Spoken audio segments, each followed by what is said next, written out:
would say, Carson, either start with Resident Evil 7 or which is Biohazard, which was the house, or I would actually say do that first.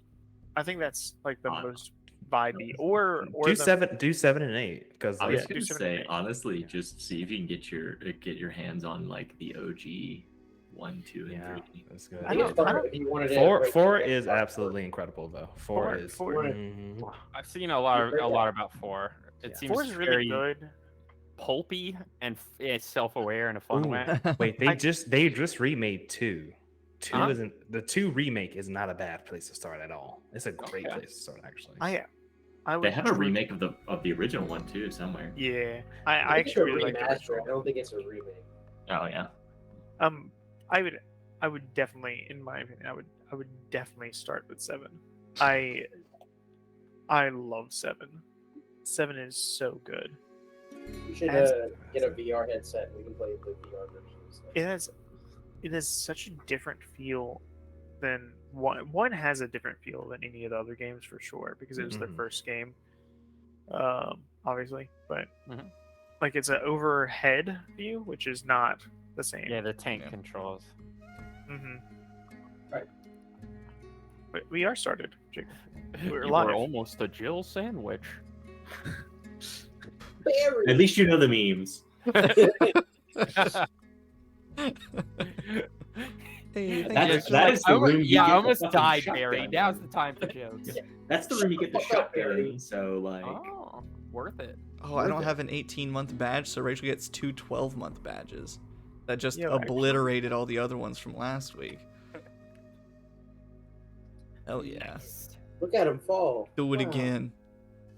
Oh, am I existing? I am existing. I did close Twitch already. Oh, God. Oh, look at that. That's such a funny thing that it has like a 1-month streak. I'm not sure why it keeps on doing this, but let's see if I think Travis is about to do it. I don't know why, like, because it seems to be like Prime just like resubscribes instead of like you have to force it to resubscribe. Yeah. So somebody has to be online for you to subscribe. Oh, hello, Ian. What's up, buddy? How's it going? Oh, hello. Now, what kind of tea are you drinking, Logan? Hey. If it isn't the guy that won't text us back. Even though I think I didn't text you back on my birthday, but it's okay. Yeah, show us your butt. I don't want to stop. You don't want to stop? I'll get kicked off Twitch. But what going on in a blaze of glory? What if you did as a joke? Hey, by the way, Logan, the hair looking good. Thanks, man. It's getting long. It is getting long. I put it up for like the stream because I am not used to having long hair, so no matter what products I put in it to tame it, I still run my fingers through it to get it out of my face, which gets rid of all of the products, which makes my hair just big and frizzy. So I'm still learning. That's why I got a haircut, because I just compulsively I can't. It's constantly. And I was talking, the person who cut my hair last time before the wedding, I talked about how I do that a lot, and she was kind of like, yeah, you're just going to have to learn not to do that. I was like, okay. What if you did? Thanks. That compulsion? Stop. Just don't do it. Fun fact, Elon Musk bought Twitter. Oh yeah, I knew he was doing that. Argon Wheels. Thank you. I've been meaning. I'm having a conversation with Emily now. I've been meaning to message you, Emily, because curly hair, and so I've been wanting to like message all the curly hair people I know and be like, "What do you use? Tell me your secrets." Talk to Kyle. Oh yeah, because Kyle grew his hair out. Forgot. Talk to Kyle. Kyle doesn't take care of his hair. Talk to him. Kyle's hair is glorious. Yeah, but once ask him when the last time it was that he combed his hair. You don't comb your hair when it's that curly. Yo, this man bought it for $44 billion. Can you give me like $10 or 10,000? Can you just pay my rent for a month? Kyle knows nothing. I just Subway sandwiches. Literally, it was like, hey, Kyle, this is what you should buy to make your hair better. And then he didn't buy any of the things that she told him to. Proud. Still looks good. Actually, truly, my favorite tweet currently. I'm gonna keep on rolling with this. My favorite tweet currently is Elon Musk 2 days ago tweeted out the picture of the pregnant emote of a man side by side with a picture of Bill Gates and titled it, "Hey, in case you ever need to lose a boner." Well, that's unhinged. We It live is. in the worst timeline. This is real life, by the way. Let me see if I can share it. You want- I have just come across a story that apparently Russia tried to fake some sort of You blocked Ukrainian assassination attempt, and they assembled like a shot like of all the paraphernalia from the bust. And apparently the guy who was putting it together confused the order for SIM cards with The Sims, so there's just 3 copies of the game.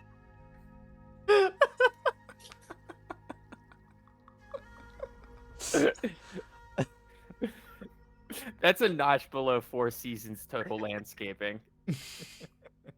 Still good shit.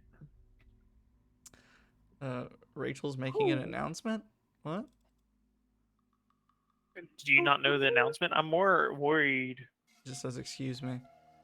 Yeah, Rachel. I think all the mods can make an announcement. I don't know what that means though.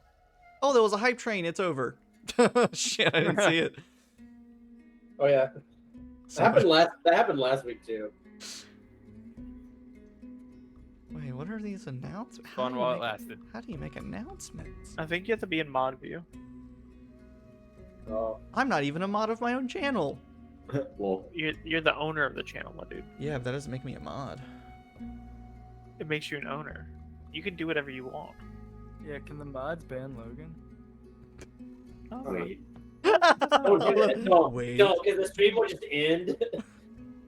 I have just announcement. I have just discovered this power. Is it like? Anyway, Can I make this a suspicious user activity?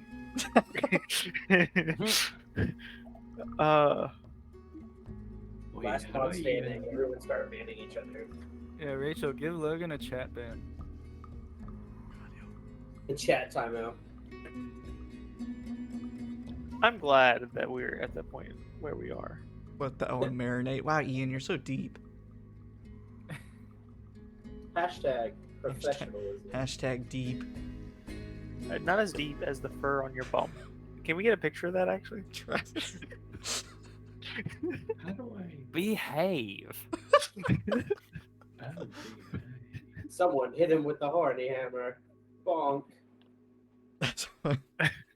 that's it. I'm getting me mallet. Just needs to have it on standby. I love the I love the captions that popped through. It said what I said, and then Logan, for some reason, it just said "trust" for you, which I really enjoy. Yeah, okay. Yeah, Okay, let's get going. I guess. I Whatever. guess. Last that time Go ahead, Alan. on, we did some. What did we do? We did some shopping, right? And then we talked to some folks. Yep. It's Yep, still, yep, yep. It's still snowing. It's still snowing. Got him. And then we did a trade. Yeah, we did a deal. You know, like art of the deal kind of deal. And we gave a pot for some gems. You know, like the chaos emerald kind of gems. And then we got like the freaking, what did we get? Oh, we got 2 more. And then we're like, oh cool, but now what, right? Because there's like we're in 10 towns. There's like 9 other towns, right? So we're going to one of these other towns, right? But then we're gonna make a pit stop, right? Because we took on like a side quest, and we gotta finish one of those, right? Because like once you finish like the main game, right, you might not want to go back to the side quests, right? You gotta like fill up your whole gameplay with like the whole package, right? So we're gonna do that. Something about some dwarves or something, I don't know. And then we're gonna go to a town. we're going near Kelvin's Cairn to try to find a lost shipment of ore, and Yo. then we're gonna go to Bryn Shander because that's where the ore was supposed to go. Yeah, that Yeah, was good. That was good. It's all right, Alan. Yeah. You threw the layup, and I just helped you right there. We also got 10 gems worth 50 gold. 500 gold. 500. 500 gold each. Yes. Well, that. That's how you were able to buy the brass plate. Oh, that's why I don't have it in my inventory. Thank you. There it is. Piecing it all together. Oh, and Xavier left. I was gonna have him do something. Brass plate. I can do it. Dang bad. I just want to take this moment for a second to say that I'm looking at the mod view and I see where fucks has been added as a permitted term by Never Say Dice via Automod. Sorry. Just wanted to point that out. Yep. Important. It is important. So. Anyway, sorry. I'll need Xavier to do something here in a second, but what I want to get started with, because this will take a moment. So this is the first time y'all are really leaving 10 towns. You're not going to be traveling using main roads for a good chunk of your journey, which means travel is slow, travel is very hard, and you might have to sleep out in the middle of a tundra with, you know, no caves or cabins or inns to stay in. So with that in mind, I want to do a very quick shopping thing to sort of give you some perspective of what's in store and then how you want to actually prepare, besides just making sure your blades are sharp and your clothes don't have holes in them. So, yes, sir. I will make sure that everybody knows that I can cast Lehman's Tiny Hut for free 3 times.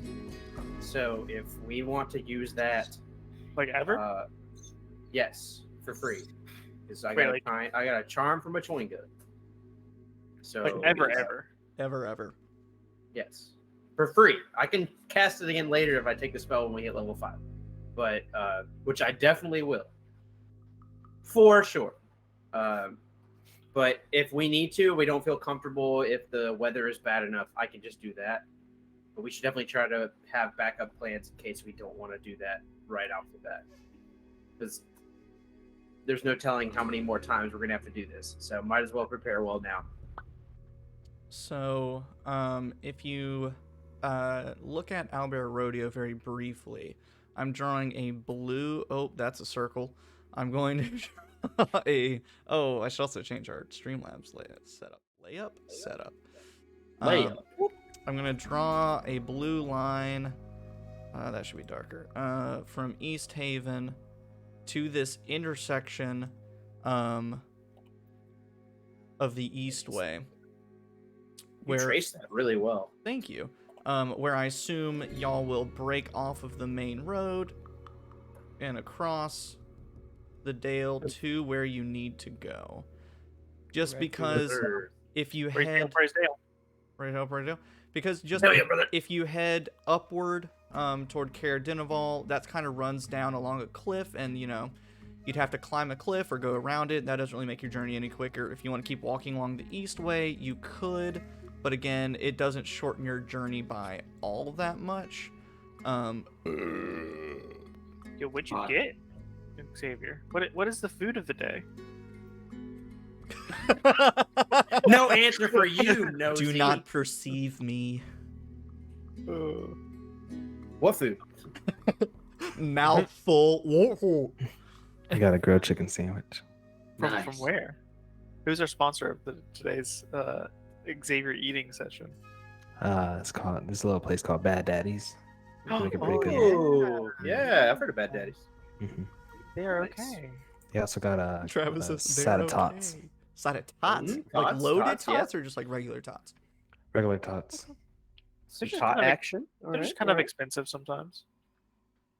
Some big juicy tots. I don't like that phrase. But anyway, so unless you want to make any modification to that, I assume that will be your route. That's the most straightforward. But so if you look from that intersection to the area where you were pointed to, where the missing ore is, it's about 7 or 8 miles. And all of you have played D&D, 7 or 8 miles is nothing in typical D&D. But in Icewind Dale, that is fucking forever, because trekking across unwalked snow takes much longer than walking along the main roads. In fact, if you guys, without any kind of snowshoes or mounts or anything like that, it will take you 4.5 days to get there, because you walk at a quarter of a mile per hour, as opposed to your typical 3. What if we buy a sled? Well, I have already done all that math for you. If you want to get a sled, you need snow animal mounts, or like pack animals to pull it. In Icewind Dale, there are 2 traditionally used, dog sleds and axe beaks, which are giant bipedal birds with giant beaks that are function like axes. They are large, they can carry up to 2 people, and they're fairly fast, but they're not the best at pulling sleds or other cargo vehicles. Now, for y'all, if you wanted to get a dog sled, you need to get the sled, at least 5 dogs to pull it, and then food and supplies to maintain the dogs. Total, that will cost you 280 gold pieces. If you instead wanted to get 3 axe beaks, 2 people per axe beak, or you can get more than that, and then supplies, 3 axe beaks and supplies cost you 155 gold pieces, plus an extra 30 if you want a sled or something for one of them to pull. The downside is that you will need to make animal handling checks for the axe beaks pulling the sled, because they don't like that. They are much better on their own. They're a little more fast-paced than dogs are. So it's just up to y'all if you want to spend that money. We have the money to spend. Could Gil and I pull a sled? You could, but again, you will be moving at the normal walking speed. Okay. How much for some snowshoes? A pair of snowshoes for each of you is 2 gold pieces, so 12 total for a set. And what that does, it cuts your speed, or it doubles your speed, cuts your travel time in half, so instead of 4.5 days, 2.5 days. Okay, let's do that anyway. But do you just want to spend a gem for a sled and some axe beaks? It depends. Like, do we really want the extra supplies? Like, do we want that? What do you mean the extra supplies? Do we want that? Well, because they're not as good as pulling the sled. Do we want to worry about having to make those checks, or do you want to just go with dogs? It'll be more expensive, but it'll be easier to. Wait, how much for the dogs again? 280 for 5 dogs, and the main thing with again, it's the cargo thing. The more dogs you have, the more stuff you can pull on a sled. The same goes for axe beaks, but they're more unruly. They don't work as a pack like dogs do, so it won't work as well. I would say dogs too, because if we're going to pick up that ore, we're going to need to carry them back somehow. Oh yeah. Or it could also possibly still be on an intact sled, maybe. But even yeah, that's a big if. So how many sleds do we need, and how many dogs do we need then? Right, like you were saying, 280 for all of us if we were comfortably going to have some stuff as well. So you can also mix and match if you wish. Each dog is 50 gold pieces. Sleds are 20. Axe beaks are also 50. Now, each sled dog basically adds a carrying capacity of 300 pounds. So assuming that each of you, on average, weighs between 200 to 300 pounds, including your equipment and everything, I assumed about 1 dog per person. But if some of you want to instead ride your own axe beak, or 2 people ride an axe beak, you can get fewer dogs, or you can get more dogs for more cargo space. So you can kind of mix and match however you want. Ventus probably weighs like 160 pounds, like wet. Not a heavy man. I feel like you're the exception. I think Gil, Kasimir, Norm, they're the big ones. Gil, including equipment, weighs 300 Yeah, pounds. Wynn has a bunch of armor and things. So I weigh 173 according to my myself. And then plus your equipment. Oh wait, I'm sorry. I'm a dwarf now. I have heavy armor, and I have like 8 suitcases, so can't leave. We're that. gonna leave those at the hotel by accident. We're just gonna tell them the bellhop forgot to put it on. So we're buying 2 dogs for you, apparently. Win gets his whole own dog sled from I mean, his suitcases. We have the money to do this. I don't think it would be a bad investment to just go ahead and buy do 6 dogs. And Just also, for the extra carrying capacity. because dog sleds and axe beaks are fairly common means of traveling, there is the option of whatever dogs or axe beaks or equipment survives your journey, you can trade those in when you get to another town and basically get your money back. Or you can hold on to them. You can name them, make them a little Get part of your attached so family, they get really when they get attached. murdered, we feel really Yeah. bad. Yep. You waste all your spell slots on them, keeping them alive. I would Stop. never do that with an NPC person. So, No. it's always something that you could trade back in or, Fuck you, do Marty. whatever else. Yeah, let's do that. Yeah, sure. So you said it was about 280 for the. For sled and 5 5. dogs, you could get more dogs for more carrying capacity. I would basically. say add one more, So just 6, to be safe. keep it even. Yeah. Sure, sure. All right, so that'll end up being 330 gold. Whoever wants to make that purchase, I'll use one of the gems that we have extra, you can get 170 Um, back. and then get 170 back. Yeah, and that I price will- includes some extra food and any kind of harnesses, bit, bridles, whatever you need for maintaining them. And I say we also get a set of the snowshoes, just in case something goes terribly wrong. And I'll just subtract that As I say, from is it the other unreasonable thing. to assume that I would have snowshoes? Those of you who are native would likely have snowshoes already on you. All right, so we just need Absolutely. 3. Yeah, so Or we just need 2 snowshoes. yeah, so 2 snowshoes, 2 gold pieces each, one for I'll Win, buy one that, for yeah. Ventus. That's fine. Yeah, that's So fine. make sure to add that stuff to your inventory because, so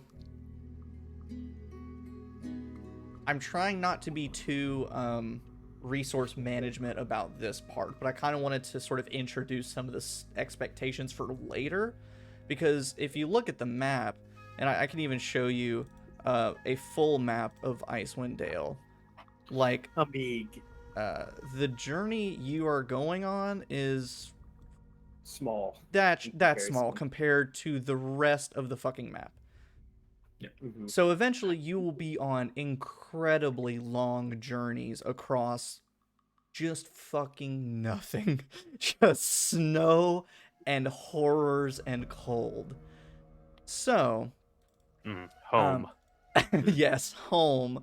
But it's like that kind Reminds of me of home where home. you go to visit your family for a holiday, and you stay just a little too long, and then you start having to do chores, and they're really expecting you to go out and do all these things with people you don't know. So it's home, but man, it's a I'm little thinking too this much, more huh? you bring a friend to stay with family, and you're like, oh yeah, we always slop the pigs in the morning. You're down for that, right?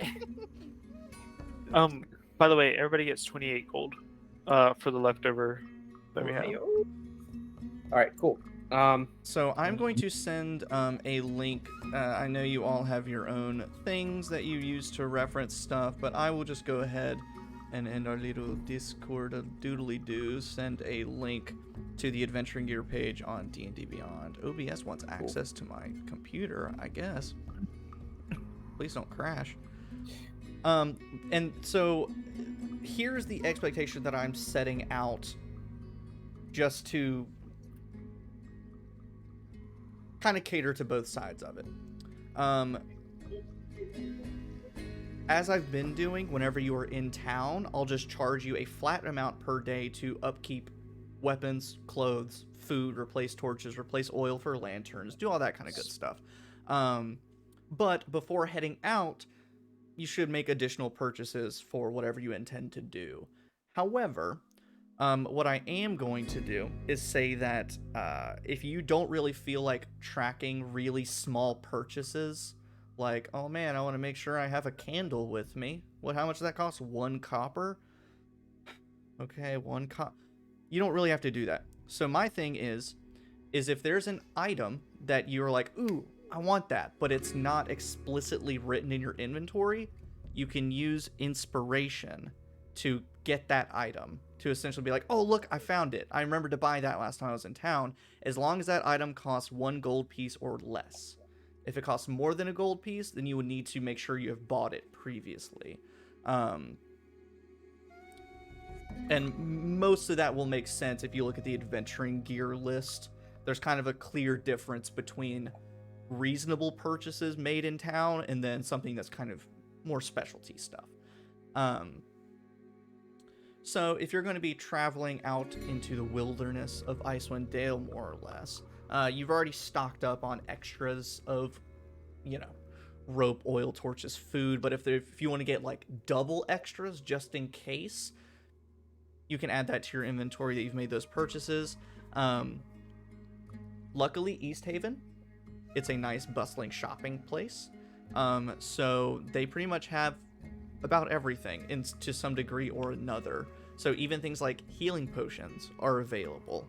Some might be a little more homebrewed, like some toilet healing potions every once in a while, more like outhouse healing potions. But those kinds of things are available. So feel free to take a minute, look through your inventory, look through the adventuring gear, make purchases. I trust you to make any kind of additions, subtractions. For the people who are native, some things that would definitely be useful, things like 2-person tents. Ventus, of course, can cast the dome, but, tents to protect you from the cold, the wind, and snow, particularly because even though you all are either adapted to cold weather or you have sort of built-in insulation, such as Kasimir and Norm and Gil. Gil is actually the only one who I believe is genetically resistant to the weather. Norm and Kasimir, I'm doing a weird thing with you two because I will not have you make saves for extreme cold. You are considered wearing warm weather clothing. Mm-hmm. The downside with that is that you have this built-in warm weather clothes, but your fur can still get wet. And because of that, whereas the rest of them, they're wearing warm weather clothes, if their clothes get wet, they can take them off and dry them. You don't really have the luxury of taking them off. So there's sort of a unique downside with that for always having some built-in warm weather stuff. But for those of you who are native, you would know that having some extra cold weather clothes is useful. I'm not sure if that appears on the D&D Beyond thing. If it does not, an extra set of cold weather clothes are 10 gold pieces each. Because that's like full furs, wools, leathers, everything from head to toe, scarves, gloves, beanies, all that good stuff. Similarly, of course, things like torches, extra bedrolls, extra blankets, whatever else, healing potions, climbers kits,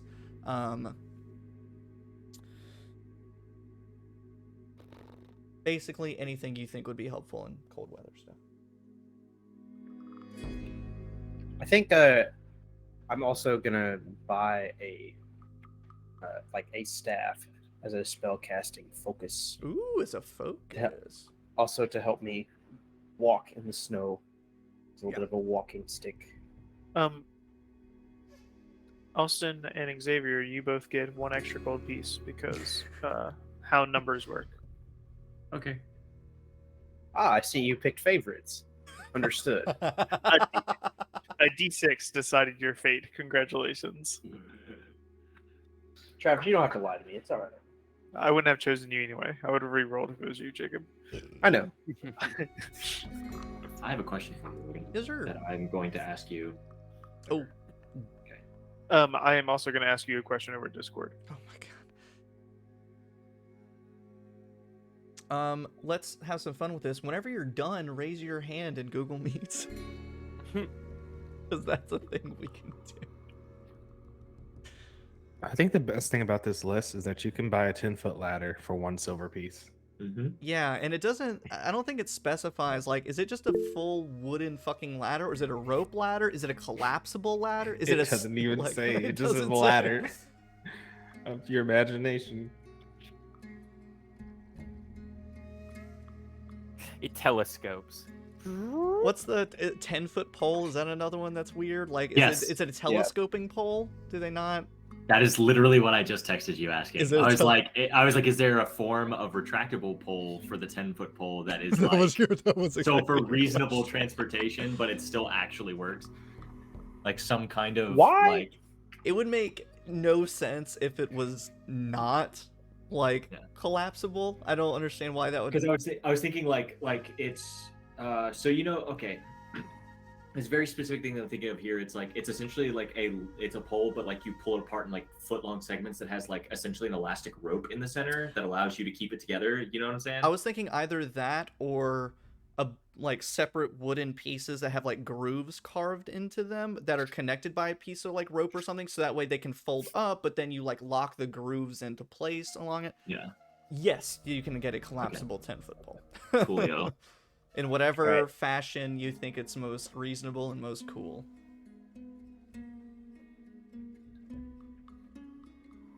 Huh. Yo. There was something else. In our downtime before we left, Logan, would I have had time to finish my spell that we talked about last week with Gil's notes? Or You didn't miss it. That was your strategic thought process as a. No, because I've been thinking about what that will look like. I've tried doing research, but everyone does it differently. So I'm gonna think about it. I will say it'll probably take more than a day from start to finish Craft a to spell. do the spell. I definitely don't want to make it very difficult because I don't want to spend all the time for you making Arcana checks and spending all your money and all your downtime doing it. Because I want you to do cool original spells. So, but can I make a on how well it's going?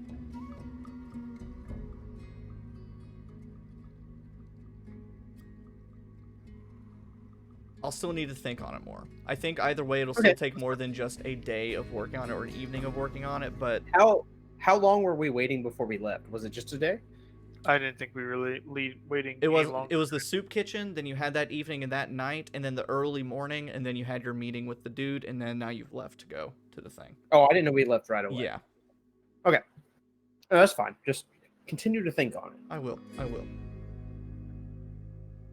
Like I said, I don't want it to be too complicated because So I ain't who's got the brain getting the power for that. Did you say who's getting the ladder? Yeah. Got it. All the stuff that I wanted to buy is like really expensive and not something that this town would probably have. I was What's like, the I want some alchemist fire, and I was like, oh no, too expensive. And I was like, oh, what if I bought a spyglass? And I'm like, oh, I'm definitely not paying 1,000 gold for a spyglass. You could get alchemist fire. I'd let you do that. Well, yeah, I just don't want to pay that much for it right now. Okay. Do I need a? Am I good to lower my hand, Logan? It keeps anytime I talk, it makes me. It forces me to. Oh, it forces your keep hand it- down. Yeah. Yeah. Oh, that's good to know. Is anyone still shopping? Do they have an armorer in town? Of course. Okay. What you looking for? Maybe something a little higher AC than a chain shirt, but no disadvantage on stealth. So that probably makes me looking at a breastplate. Breastplate. That was one gem last time. Yeah. Isn't that what you just bought, Travis? Yep. It was one gem last time. 500 gold. I was gonna say that's assuming that they have another Another breastplate Like I because said, you had to make a Yeah, roll that- to find it one in the first fits. place. It fits a fucking bugbear. Yeah. so Travis bought one last time. Carson, because East Haven is a great town to shop in, I'll have you do the same of rolling a d20. Oh yeah, I got lucky. Yeah, you rolled real high last time. Oh believe yeah, in you. it's 400 GP on D&D Beyond. Ugh. All right. Let's see. I think I got like 100 back or something. I don't remember. That's a 7. Louis got the last one. Damn. All right. would split it with you, but I can't. You get the front half, I get the back half. And neither of us get any bonuses. As long as one of us gets stabbed, it's only Yeah. if you're facing the enemy that you get the No. bonus. Yeah. What? Yeah, you have to tie each other together. One person, like it's like two people wearing one T-shirt. There you go. I guarantee you won't need to have the armor. Otherwise, I would actually die. Okay, so I'm looking through here. They don't have any antimatter rifles, do they? No, that's in Bryn Chandra. You can pick one up later. Okay, I'll make a note. There's an exactly how old they- like ADD or second edition module that has like alien weapons and power Yes. armor in it. Yes. It's fucking crazy. Yes. I love that. There was a story I watched one time where they made a joke module or made a module for a predator, like the predator from the movie Predator, and they killed it. And because rogues used to have proficiency in using magic items, the one character could use his gun, like his disintegration rifle. By the way, everyone, there's a poll in the Twitch chat. Rachel is asking ketchup or ranch. For what? I don't In know, what context? Like, what is the context? Yeah. Like in just general? I guess. I'm gonna go ranch. No, I'm gonna go ketchup. I don't choice. understand where. I don't like ranch. You don't like. I'm not a huge ranch guy either. Yo. If it's mixed with something else, Oh, it's like a Like, sriracha ranch or something. They just yeah, had no I can fuck with Yeah. that. Or a chipotle ranch. Yeah, I can fuck Huge with the Chipotle Chipotle ranch. There has to be context. I don't understand. That's Yeah, how but that's how I feel just about put- mayonnaise too. Like regular yeah. mayo, chipotle mayo. Or an aioli, Oh, No. That's Yo, just I mayonnaise. have- Yeah, no, it's but not. Dude, fancy. Texas Pete aioli, baby. Okay, That just is a think about- gross oversimplification. They are not the same. You've got a sandwich, you got a beautiful aioli, and then just a tub of helmets in front of you. Which one are you going for? Be Hellman's, honest. aioli, or what? I couldn't tell you the difference between aioli and mayo, so I can't. It's Hold on. bold of you to assume I'd be using Hellman's in the first place. Aioli. Oh, are you a Dukes, fan? baby. Okay. Dukes is purely- Aioli is made from garlic and olive oil, while mayo is made from egg yolks and canola oil. Yeah, aioli does Ah, taste purely different though. tomato. Like, Tomato. Aioli is better. aioli is not better. It depends on the context. It right? is. Aioli is infinitely better. I think this is the important question because ketchup is just a purely better thing than ranch. Yeah, Generally, ranch. No. Ketchup fits more Disagree. things. what about Better ranch? if you're talking about if you're talking about like wings, yeah, I'm gonna go ranch every single day. Blue cheese is It's why not? context specific. Yeah. Logan. Oh, is he walking away? Okay. No, he's actually just walking out of frame specifically. He's to get going out. to chastise Rachel for their terrible poll. I Having bought silk context. ropes and manacles. I should probably Except actually. Have for that- you're at Louis next to. I'm gonna go ahead and say Remain that I have that in my bag already. Considering Yeah. That was part of That your. is- That was yeah, part that's of not a through terrible. Going That's through not a terrible airport assumption. security with Louis is a nightmare. I already have manacles. You remember that person we fought a beast that had manacles or something. I remember adding manacles to my bag due to one of the things we did. like one of the Duragar. I think it might have been. Yeah. 'Cause Yeah, that's how I we. think I remember that. Because we Yeah. you used it to. Yeah. Anyway. Logan is peeing. All right, good. Godspeed. Awesome. I'm gonna go P2.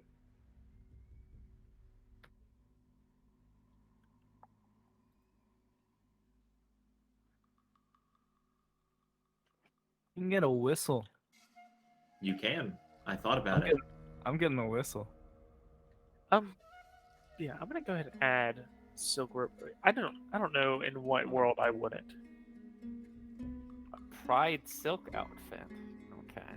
I just read it. Hey, Yeah, Ryan. what is some pride and silk outfit? Yeah. I also bought soap. I I felt just like showed you my bum and no someone one was had looking. to. Oh damn. Correct. You can clip it though. What is a pride silk? It is adventuring gear. It's common. Oh, that was from like a specific like free supplement or something. Oh, I'm Logan, gonna burn all my tings to influence this poll. don't do that. Do it. Logan. You guys are I've like How much? 50K. I'm playing How the much long would it be game. to buy a giant waterproof tarp?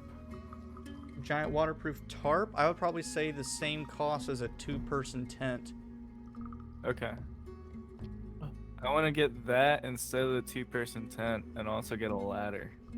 You want a large tarp and a ladder. Sure. Xavier, was your hand being raised due to something you had said to Logan, or was it the silk robe? What? No, I was just indicating that I've bought everything. Yeah, that turned out to be a bad idea. Thanks, though. Oh. Well, Xavier, since you're done, Hey, what's up? apparently I missed a flashback redemption Yeah, you- from last. I week. did. So, I put that there. um, Didn't do it. yeah, Angry. for win. So let's do a little bit of wombo combo. Since we're not actively, like doing it in a scene right now, what I'll do is, if I have you roll a d20, we'll do a little role-playing prompt, but you have to do it in the framing of a flashback. 7. 7.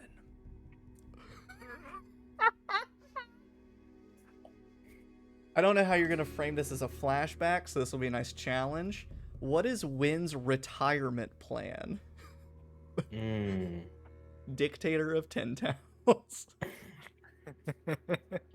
But as a flashback. So, we're gonna flash back to when he's in the kingdom of Galana. He's about like 4 years old. No, he's 6. He's 6 at this time, and he's asking his father. He's like, "Papa, do kings ever retire?" And his father just looks him dead in the eye and says, "Kings do not retire. They either die or..." Yeah, that's about it. Yeah, they're normally killed by just like a warring kingdom or faction. That's not how we do it. You king until you die, and then the next thing the prince becomes the king. Oh. And then Wynn's just sitting there. He goes, "Oh, so you haven't considered maybe a 401k or anything else of that sort? No? Okay. Well, I guess that's fine. I don't really care for the whole death part, but maybe we'll figure something out by the time whenever I'm king. Well, maybe we'll figure something out." And his father just sighs and walks away, leaving him on his own. As Wynn tries to figure out what a 401k is, he's like, "Where did that come from? Just inspiration." Why did I say that?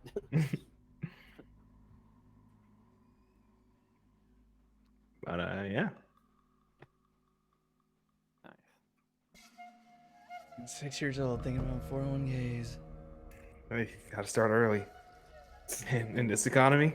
In this economy. Never's too early to start planning. All right. Can I pick up some caltrops? Absolutely. Cool. How much? What numbers are they sold in, and how much is it gonna cost? Bag of me? 20, 1 gold. I voted once because democracy. Democracy. Democracy. You guys seen that video? Are you raising your hand because we finished? See, democracy cannot exist I just haven't. without an informed populace, and anybody who would vote for ranch over ketchup is clearly not informed, thus rendering themselves unable to participate in a proper democracy. Are you? Ketchup is literally just a basic white bitch condiment. Come on. Okay, There's a reason for that. but It is the life ranch of is a basic America. bitch condiment. Ranch is like the definition, like the whitest. Actually, mayo is the definition of the Yeah, whitest. that's what I'm saying. Ranch has spices in it of some has- form it or has fashion. spice. Mayo is literally eggs. It has one spice in it. It's like dill. I think there's more than dill. Yeah, I'm pretty sure there's more in ranch than just. I dill. will say I'm not in Travis's camp at all, but I'm kind of I'm sympathetic to Travis's camp because ranch is just mayonnaise with seasonings in it. Actually, ranch is typically made with buttermilk, while Well, that's buttermilk ranch. Like, you can get non-buttermilk ranch. I mean, look, we Like, can that's the all more common one. we can squabble all we want, but we can all agree on the fact that mayonnaise is food lube for your food tube. Ranch. And is- on that, ranch is like the definition of the typical white person spice. It is onion, dill, garlic, salt, pepper, and onion. Yeah, and aioli is just garlic and Spice. olive oil. That's Which white again is white people condiment. Why did you say onion twice? Because it technically comes Onion, with dried onion, onions, and it comes onion. with onion powder as well, technically. Oh, Depending on how you onion, make it. onion. realistically, Green if you break down most sauces to their bare ingredients, it's just a bunch of basic shit. So It is, yeah. I know. I was talking to Realistically, they're all just like that. It's bad. I was talking to Jessica about this the other day because we were. I was like, I hand make Asian spices sometimes, and I'm like, hey, look, it's just the same, It's just this. same spice, but like plus I- one. Plus I feel like it one. doesn't matter if it's like Asian style spices or like it's Italian style spices. It's always like the same thing, just in a different order and a different amount. But I guess you can say that about anything in life. Pretty much. Same shit, different amount. Unless you start going into different regions of Asia, have different spices, obviously, because that's how that works. Anyway, so shopping episode. Anyway. Thanks to Xavier for doing the little flashback and RP warm up. Need to check that off. Now, I think that's it. If everyone has finished shopping, I think it's time to hit the road. It is. Hit the road, Jack. So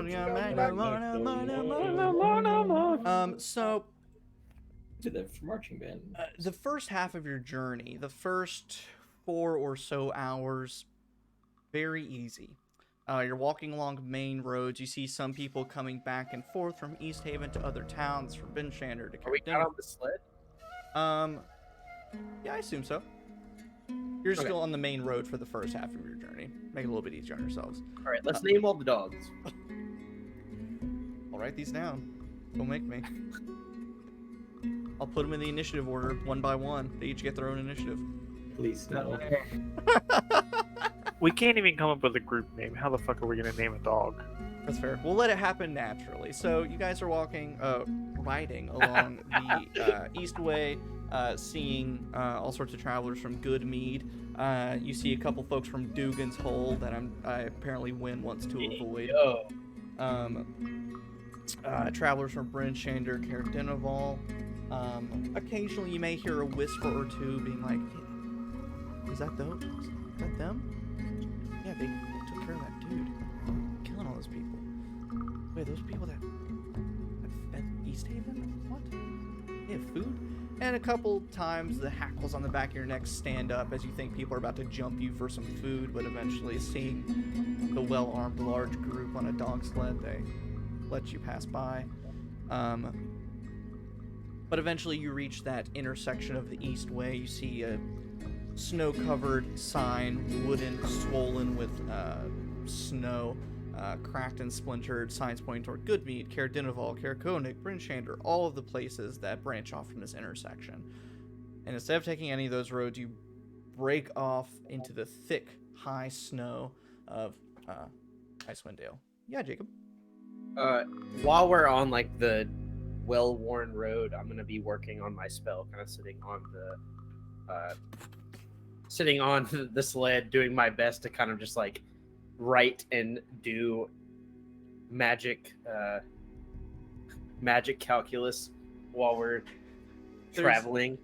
So if anybody else is looking out for things, I am not. I'm very focused. By the time you get to that intersection and you kind of stop to get your bearings before you head off-roading, you look down. Every drawing and word and line is shaky. They're drawn off the page. Your ink is spilled. Pages are wet with snow. I just prestidigitate that drawing. I'm like, Gets a little cranky. library, but traveling academic must do his best. But eventually, hitting the actual snow, it gets even rougher. The sled and the dogs make it a whole lot smoother and a whole lot faster. But of course, much more snow's getting kicked up at you. And who would be driving the dogs and the sled? I guess I could. I have land vehicle proficiency, and I've probably used dog sleds before. So I was about to say it needs to be either Gil or Kasimir, maybe even Louis. Do we not have? Actually, that's a question. How many sleds do we have? Do we just have one sled? Just the one sled. Oh, okay. Unless you want to do some kind of weird split and get a second sled and do 3 and 3 dogs. Nah. That's fine. Yeah. I just say it'll depend on how heavy that shipment of iron is. We'll find How out. big is the sled? That's what I was curious about. Was because I thought we were having individuals. Enough. It's big enough for all of us, I would assume. I'm considering it basically like minivan size, where there's enough seats for each of Oh, you, and then a okay. bit of trunk space for all of your extra supplies. Open air Can minivan. we have 2 trunks, like one in the front and one in the back, just in case? Because I feel like the back is just all of Ventus's shit. You want a front trunk? Not Ventus's shit. I'm about to say, what? My shit? What are you talking about? Wind shit. Yeah, Ventus, why did you bring 17 suitcases? Jeez. Yeah, they're all monogrammed. I look up from working on my spell. I don't even look up. I'm still working on it, and I go, all right, if they're mine, I'll just throw them out. Be ashamed. Absolutely not. These monogrammed capes. Absolutely not. Absolutely not. You can't. You wouldn't. No, that's my Monday suitcase. That's my Tuesday suitcase. But we'll I did buy perfume. Nice. Nice. Bought perfume and soap. So, if anybody needs some soap, Yo, I want so too. Pair of princes. Princes have to be clean. Looking at Kasimir and like Norn, who haven't bathed in Yeah, just- weeks. sometimes I Oh, whenever weeks. whenever Kasimir is asleep, I just press to make him smell better. I'm just like, The fleas all immediately jump off and scurry away. I would have bought just a whip. I'm even itchier because I'm used to it. Maybe a feather duster, if you don't mind. You didn't take all that when you left your shop?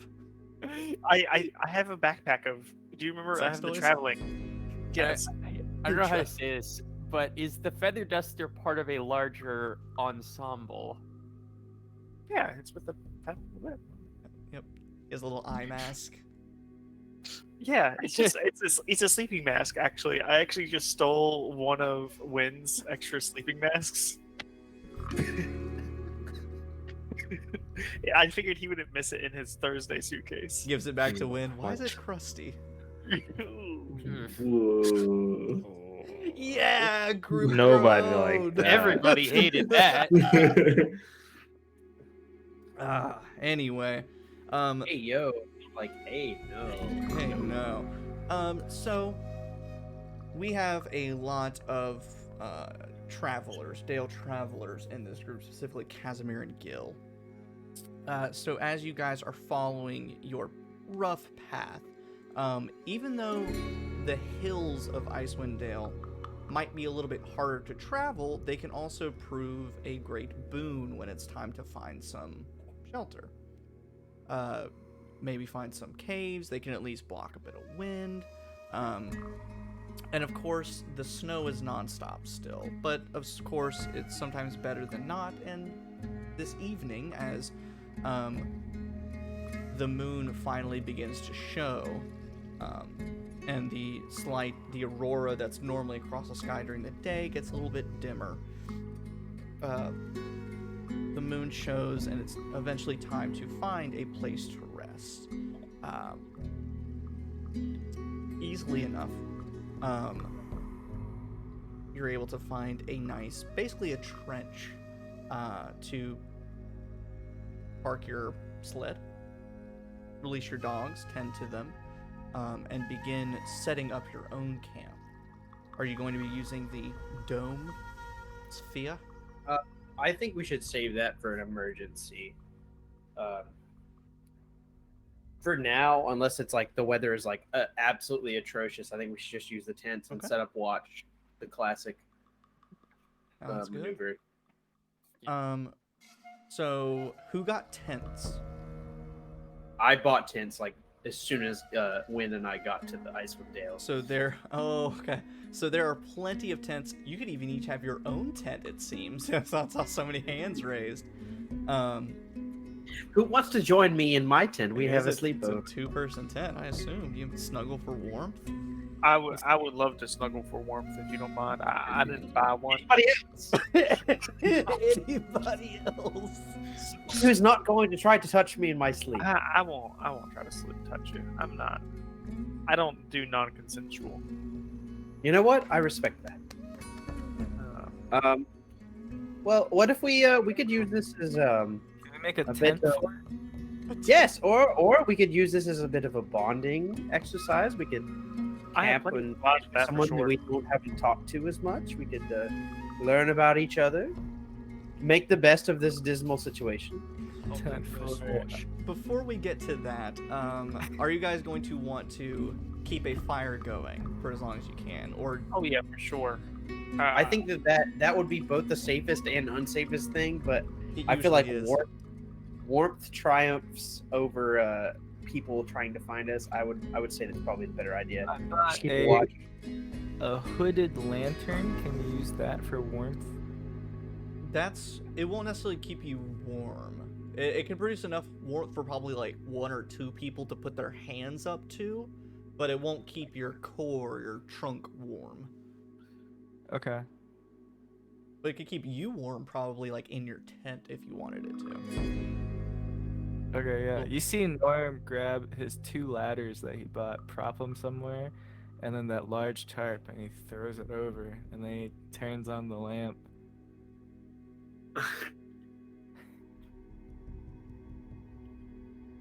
So, because I want to understand, what separates that from...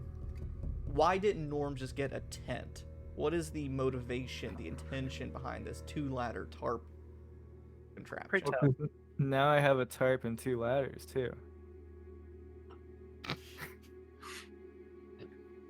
No, like... Now I you're can- thinking with portals.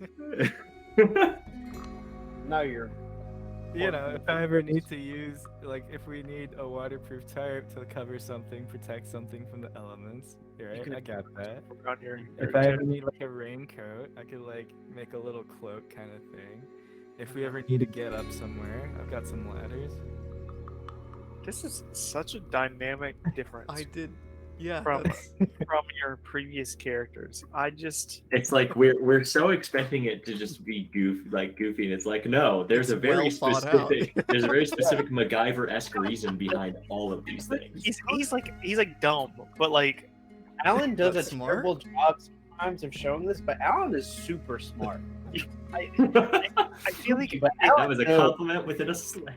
I feel like Alan it's, knows I feel like it's that neighbor when you're if you grew up like I did. My neighbors were redneck idiots. Yes. It's that one neighbor where you're like, that guy is going places. I'm not sure what place he's going, but he's going going somewhere, and it's not here. jail. Who But knows? that's fair because Norm has high intelligence, low wisdom, and so it's like the ideas are great. Most, I Yo. guess, yeah, they work. Also, whatever Just like the rednecks we used to live next to. Whatever works. whatever Norm is doing, Ventus is very invested in it because he also has high intelligence and low wisdom. He's like, teach me something. Also, are these the ladders that like they open to an A shape, or they just like extend, or is it just like a straight 10-foot ladder? I assumed probably a collapsible leaning ladder. So it Okay. probably has like 3 segments that like lock into place using any kind of like metal bits or grooves, and then it collapses down A-frame? to like 3 foot. No, Oh, just yeah, like a that's straight good. like ladder that you take and like lean against something and climb up it. Okay. So Yeah. do we have any poles? Hey, Yeah, it's Because a- what we can do, Good pull. if I'm following Alan on this Alan's Wild Ride, what if we just made a big like tent city? We just take the parts of our tents and we just make a big circular tent city and like make a big tent for all of us. A communal big tent. We built this city. We built this city on big tent poles. What if is Tit that where you were City. going? Okay. Rachel says Tit City. Yeah. But no, because like we could use whatever poles came with the actual tents we bought as like the outside edges. We use the ladders and the 10-foot retractable pole that I bought to hold up the center. Norm and I just put on our hard hats and we're like, it's time to do some architecture. What's the thing for Mongolia? A yurt or whatever? Yeah. Yeah. Like a- Yeah. We use the tarp to fill in the holes for whatever our tents don't cover. We just make a big tent. yeah. I'm gonna give like an actual typical D&D tangent here. Do you know how expensive a yurt is to rent nowadays? Oh, I believe it's hella It's expensive. terrible. It's absolutely terrible.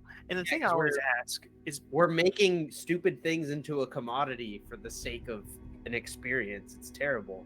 the reason everything I has ask is because modified. is because there's not rooms in a yurt, and some of these yurts don't have doors to the bathroom. Just throwing that out What there. led you to this? Did you just look up yurts for sale or yurts?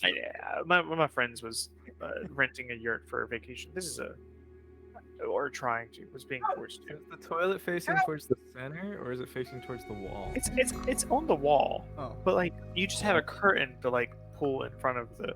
But the problem is like Okay, sorry. We need to talk about this later because I have a lot of questions about this yurt rental. yeah, this is that what I- D&D is for. D&D I is wanna for tangents. Okay. We're I don't figuring want this to do stuff it out. right now, but I have a lot of questions about this. We'll do this later, but anyway. So, you guys build a tent city. Yurt rental was a sentence I thought I was going to say today. I know, Here right? we are. Um, I love Dragons. if I could get someone to make a survival check and someone to help that person, I assume someone would want to help. Yeah. To sort of What- structure the tents, but also build a fire, keep it lit, take care of the dogs, and all this I kind of good stuff. I forgot that half of our party is Hello. survival based, right? Yeah. I was like, who has? I guess who has the highest survival? 6 I've got- we. You got a plus Got 6? 8 wisdom. All right. You have what? Yeah, I've got a plus 4 to survival, so looks like Louis. Alright, so And Louis, my you can go and roll your survival- survival, do it with advantage because you've got some other survivalists helping you. Let's say I can help him. I can if he makes the fire, I can light it. I have firebolt. I can. That's 18. Bad. So, easy enough. Once the tents are put in place, you have a little tent city, each person with their own individual tents, but then like a communal tent area.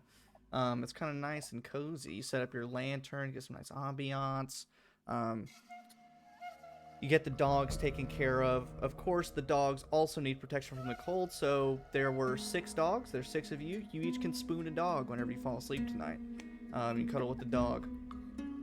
That's me every time I spend the night at M's apartment, just cuddling a dog. So I guess Not- with that, I feel like Clear. it's only natural for each of you to name the dog that spoons with you. So go ahead and start brainstorming some dog names. You each get to name 1 dog.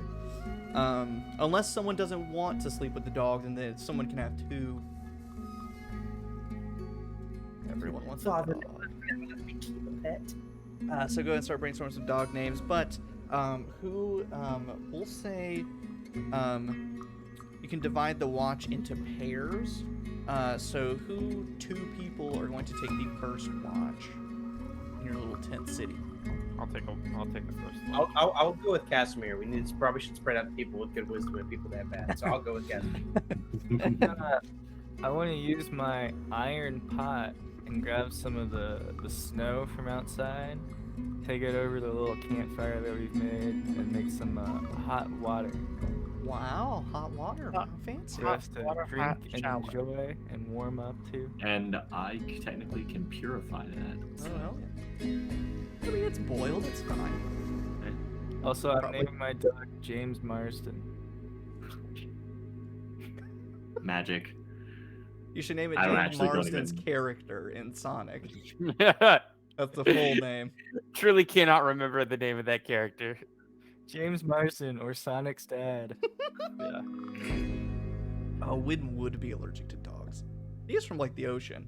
Probably doesn't even like ever interact with an animal that has fur. He interacts with Alan. Well, now he does. I like the idea that somebody could actually be allergic to fur bugs or like Any kind of hairy. yeah, Um, bugbears. and who's gonna take the second watch? I guess I am considering. Louis and Gil. No way. And then finally Win and Kasimir. Or no, Win and Norm. Rad.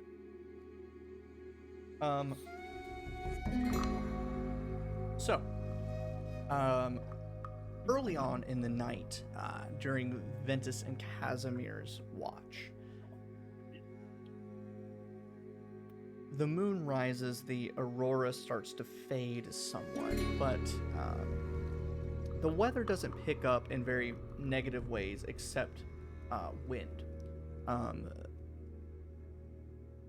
Being in sort of a gully, you're protected from most of the wind, but occasionally it'll shift directions, it'll do something strange, and blow straight through your little camp. And if I could get both of you to make survival checks for me, Ventus and Kasimir. 8. I rolled a 12. I did better than you. Enjoy it while you can, pretty boy. So 13 wins one. Kasimir, the wind starts to blow fairly hard, starts to ruffle your fur a little bit. And you don't notice as the fire has gotten kind of low and starts to flicker out a bit, starts to get really low. I imagine being out in the tundra for the first time in a little while. You've kind of been indoors or walking around buildings of East Haven, maybe taking in the fresh breeze for the first time in a little bit. But then, Ventus, you notice as the fire is basically just down to embers, threatening to go out as a chill starts to set over you. I'll turn around and kind of very carefully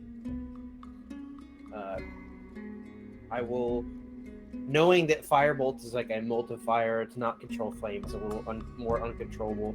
I will take a fire, like a stick of fire, kind of place it on the ground away from the fire, and just kind of light a stick, and then use that to kind of stoke the flame, to get that going. And after I do that, I'll kind of go back and sit next to Kasimir and go,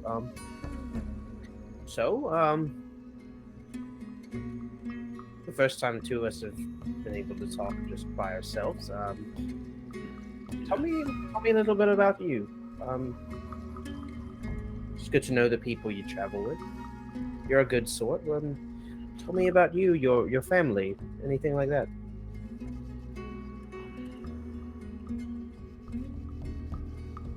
I ain't exactly lived with anyone I could call family for a long time now.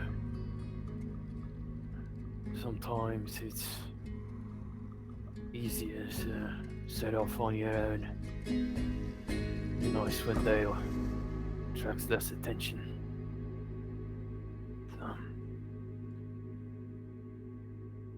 Does seem to be the trend here. A lot of people looking out for themselves. Yeah. There's looking out for yourself, and there's looking to profit off the suffering of others. Those are the people to really avoid. Well, assume in a lot of cases it's probably easier only having to worry about yourself.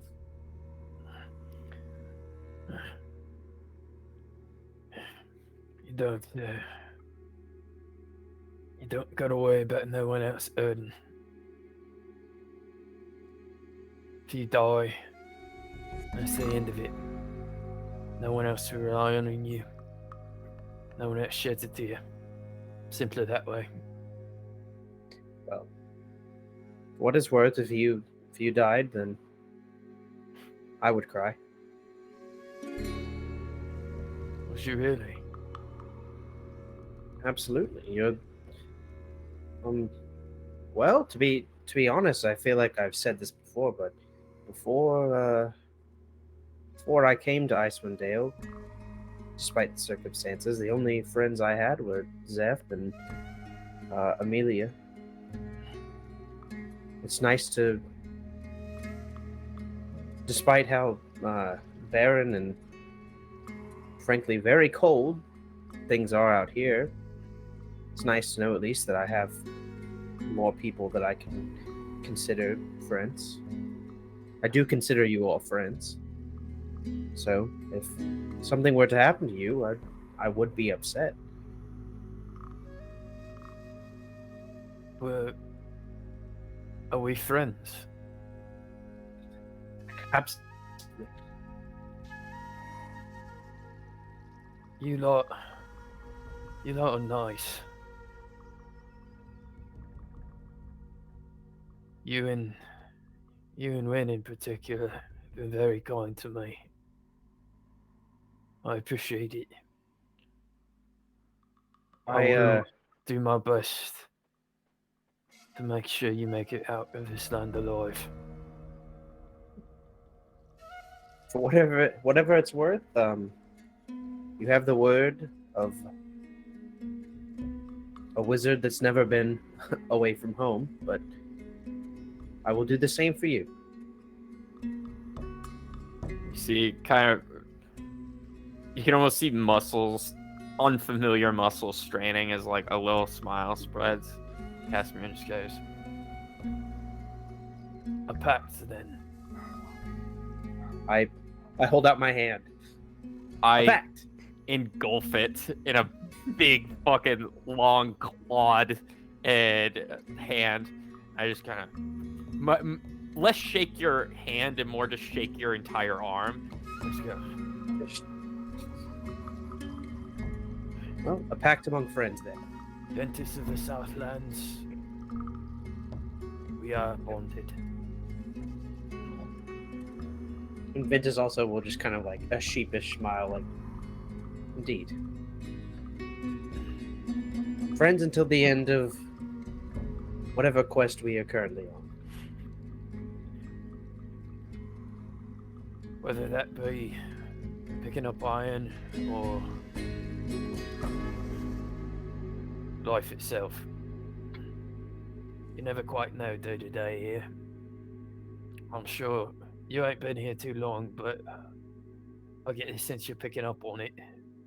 I've surmised. You know, it wasn't always like this. I mean, it's always been a place that is weeded out the weak.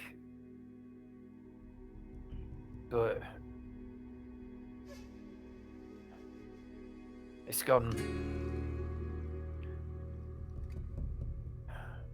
worse these last 5 years. I've seen many who just trying to make their way in life fall victim to the snows and the cold, the beasts of this place, be they of the land or of the cities.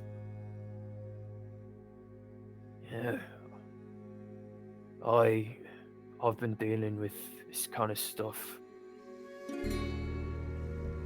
It's gone at hardship for most of my life, so it wasn't too much of a transition, but does pull on the heartstrings a bit. Well, hopefully by the end of all this, maybe we can make this place a little bit better for you all who call this place home. Maybe. Oh, I hope so. I would love to show you this land for what I know it as. Land equal parts savage and beautiful. Well, consider that part of the pact, my friend. After this is all over, you can show me this place as you've seen it, as you used to know it. I look forward to that. As will I. I just kind of wordlessly pass you a little jerky. Wait. I go like, I start like fascinating it. I smell it like, this kind of meat. What the hell? It's crab cat. A little gamey, but not bad. Gates well. I can feel my teeth loosen. Oh yeah. It'll put some air in your chest to be sure. I got plenty. Kasimir with a sense of humor. I love it. I like that he's developed dad humor in all these years in isolation. He had to keep himself amused somehow. Just him in his cabin by himself, and he goes, "Hi, I'm Harry." You hear someone literally being mauled by monsters out in the wilderness, like, I'm dying! And you're like, hey, dying, I'm Kasimir. Amazing. Cool. New character development. I'm gonna put this down on the sheet. Dad jokes. Dad jokes. So eventually, your watch comes to a close as the moon reaches a certain point in the sky. That's the only time it's even possible of telling time is at night, just about. So eventually, you grab your dogs, you head to your tent after waking up Lou and Gil to tend to their watch. Before we go to bed, my dog, is it male or female? It's up to you, man. Cool. I'll say it's female, and I'm gonna name it, in the common tongue, Alina, which is a commonization of a name in my native tongue that means noble and kind. Oh, that's cute. Ventus, did you have a name for your dog? Hold on. Spot. Shadow. Bandit. Hey now, leave my dog out of this, okay? Hey. Knew it would hit something. I'm gonna name mine Liberta, which is Latin for freedom. Alan. Alan. We started talking about dogs and it upset Alan. Oh.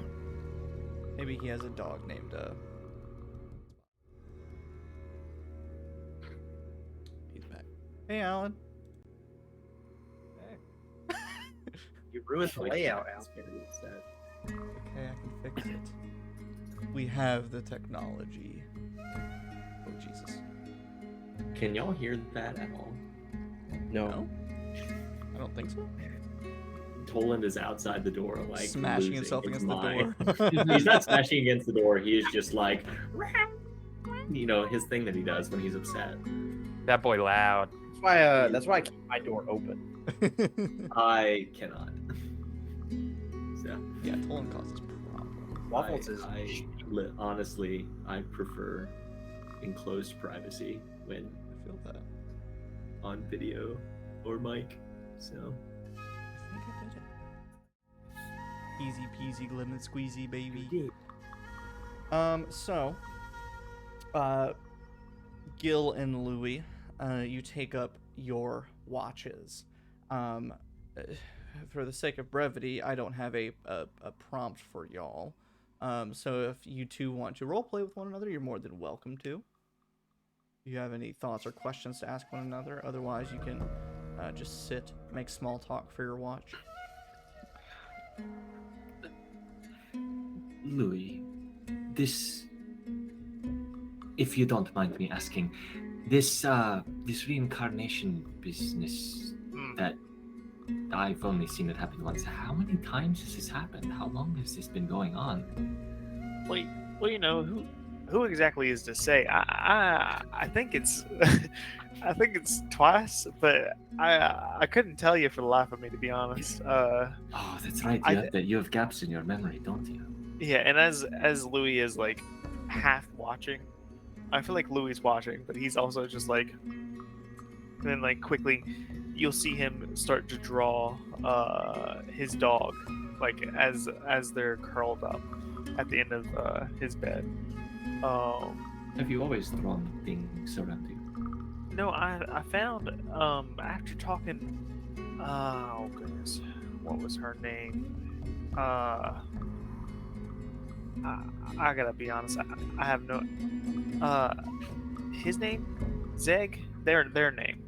After talking to them, I realized that I had no idea who they were, and so I just started to draw people's faces to kind of memorize who they are, because if I don't do that, then I would not be able to tell. I'll wake up tomorrow and not know that that's my dog or what their name is.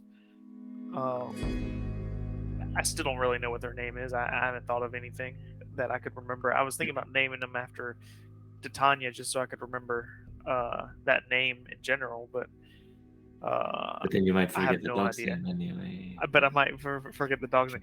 Yeah, it's kind of an issue. But I don't know. The reincarnation thing, I want to experiment a little bit with it, but dying kind of hurts. So, I don't know how many times I want to do that. I did buy this armor though to make sure I didn't die twice in a row. Good. It's hopefully we will not have that problem again.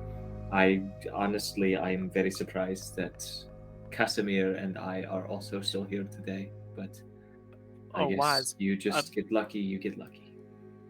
I mean, I wouldn't know why y'all got lucky in particular. I don't know either.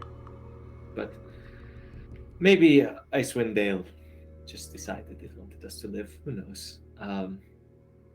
But I'm sorry that you did not have your memories. But hopefully, at some point, we can find a solution for you. Maybe I can help you find your memories again. You can help me get my memory. Do you have a particular idea? I don't have any ideas. Okay, cool. I didn't know if you had just a simple solution for me. If that was no, unfortunately. But if we find something, I would be happy to help you find your memories again. Talk about finding something. Where the hell you get that big bow from? That thing is huge. This is it's a family tradition. It was my mother's before me, and it was her father's and his his mother's, and so on and so forth. It passes through the family. In my people, when a child comes of when a child begins to learn just the ways of life in our clan, they are given a choice to follow the path of one of their parents. So you usually, you can pick, say your father was a blacksmith and your mother was a hunter, or something like that. Most children, they will become either a blacksmith like their father or a hunter like their mother, kind of thing. And it's all different based on who your parents are and what they do with the clan. For me specifically, both of my parents were monster slayers. My father came from a relatively short line of monster slayers. I just happened to marry into, or have a child with another monster slayer in only a few generations, but my mother comes from a very, very long line of monster slayers, back to the beginning of our clan, further if we don't know. There's just some history that you just don't keep. But this bow it passes down from parent to child, and the legend goes, it was taken from a great dragon that was slain by one of my very ancient ancestors. He took the bone and carved it into a great bow, and it held some of the strength of the dragon, and it builds off of the spirits of the people who wear it. It's powerful, more powerful as it goes, based on who wields it. And it is a powerful weapon. It is very difficult to use, but I have spent my whole life preparing to use it. So, well, that's really impressive. I do got a question for you though. Back there in the village, as a follow up to this, you were talking about, coming from a family of slayers, and then still in the village, you were against getting more gems from the town. I guess my problem is, I'm really struggling right now with what it means to kill people, and then the morality. Everything starts feeling like it's great. I don't know if I can trust anybody not to kill me. Like before, I was just running a shop that would sell things that would help people be happy with each other, and now I'm dying. I'm fighting for my life, and you come from a long family of slayers. Like, how do you do it and still have a moral compass? I don't understand. well, in the culture of my people, it's very challenge driven. Everything is a challenge to cross through. Most people see it as physical challenges, growing the strength of the body, but many recognize that strength of mind is powerful as well. It is important. And it comes from, I guess, it's an ingrained sense of discipline that comes from the way I grew up. I slay monsters. I have fought people before, yes. It is my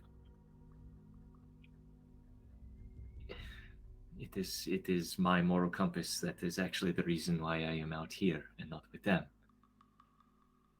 I don't like to kill people. I will do it if it is necessary, if I believe that there's a saying, it's a saying that my mother taught me actually. It is, mercy for your enemies should not come at the cost of mercy for their victims. I don't like to kill people. I believe that everyone has good in them. But I will not hesitate too much if it means that others will suffer. And I think that is the distinction, I suppose. Killing people just because you want to, or left and right without good cause. I mean, that is where you begin to corrupt your spirit, your will, your mind. But fighting to protect others, and that is different. It will weigh on your conscience. I don't think there's a way around that unless you yourself are a monster. But it helps when you know that you have protected and saved others from suffering. Like with Seth. Did not enjoy killing Sefik. Don't think I ever would. but stopping him meant others did not die. And I guess it's a game of justification. But you have to balance your own mental discipline. How far will you justify until you too become evil, like the people that you slay? I don't think there's a good answer, is what I guess I'm trying to say. I think it is, you have to constantly remind yourself who you are, why you're doing what you're doing, and holding to your principles as best you can. And not letting the world overwhelm you and turn you into someone you do not want to be. I think I'll kind of just touch your forearm and say, you really do have such a beautiful mind behind those beautiful eyes. Thank you for your wise words. Flatterer. And I'll continue watching. And I'll be actively watching, but kind of like absent-mindedly playing with the dog, who I have a name for and everything. Very proud of it. The shift of your watch goes by fairly easily, smoothly. So, Gil, what is your dog's name? Enkidu, which in his people is a name of a loyal companion and trusted companion. Alright, and Louie, what was the name of your dog? I don't think I have a name for my dog yet. I think I'm still contemplating on what name I would actually remember. Oh, that's fair. Speaking of remember, I should have written those down. Nice. I love it. Jacob, what was your dog's name once more?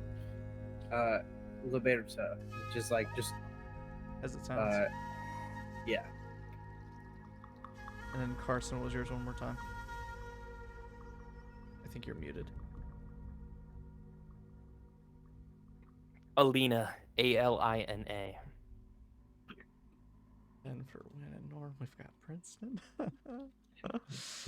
I love Princeton's such a good name. Oh my god. That's very good. And Kidu is ENKIDA. Or U. IDU. Right. I spelled it right! Nice!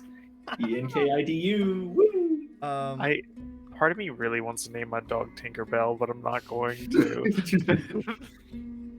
Okay. I'm not going to. Okay. Can't. So with Xavier out, we'll kind of skip on ahead a little bit. Alan, do you have a name for your dog? Yeah, I said it. What was it?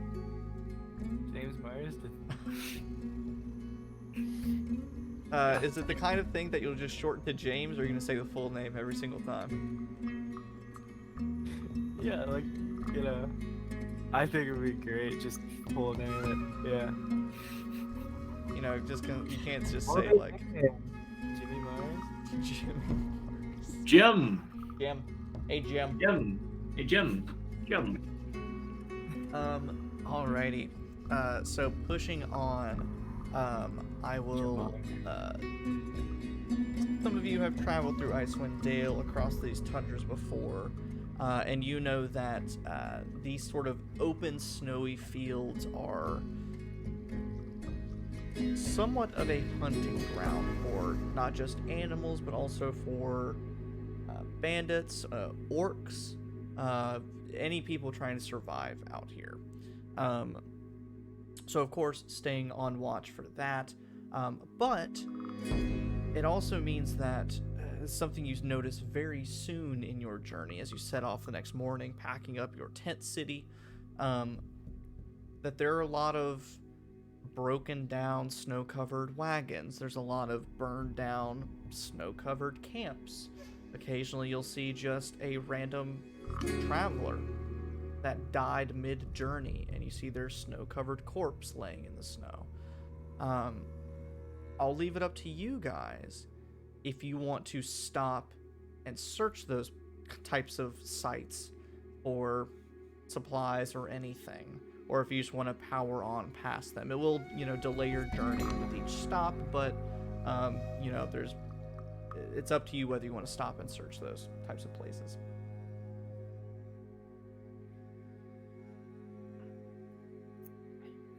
I say we don't worry about it. If there's like a wagon, maybe, but I'm not down for searching corpses. I think at most, Gil would at least take a brief look to see if there are any clear indications of what killed them. Like, you know, if there was like animal attacks, maybe they were robbed, maybe they just got hit by the weather, etc. But it won't take up too much time doing it or try to slow down the progress. Just quick glance, quick inspection. Okay. Leave. So here is what we'll do. For sake of brevity, one of the first sites you do come up upon is a cracked and ruined, snow-covered carriage that's been fallen onto one side and sunken into the snow a little bit. Kasimir, you said kind of interest in wagons, so if you want to stop and inspect, you can. Yeah, if there's a whole ass wagon, I'll look through it. Go ahead and make either a perception or investigation check. Okay. I might know what it's gonna be, but I'll go perception. yeah. It's 15. All of the barrels, boxes, everything in here has been busted open, torn apart, probably by some animals by the looks of it. You're not sure what initially caused the wagon to stop here, but animals have definitely gotten to everything by now. You don't see any bodies, not sure where the people ended up, but you do notice, you spot, as now the Frostmaiden has drawn her aurora across the sky, blocked the sun from rising. That bit of green shimmering light from the aurora, you see it reflect off something on the carriage, and you look, and there is a little metal lock just under the front carriage seat.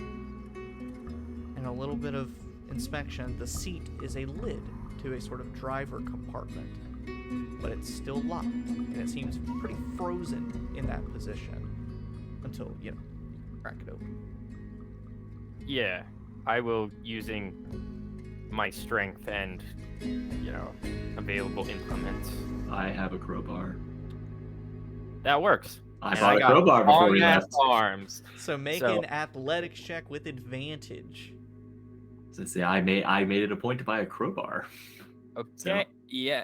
Didn't know if that was going to be useful or not. Athletics, that is going to be a 22.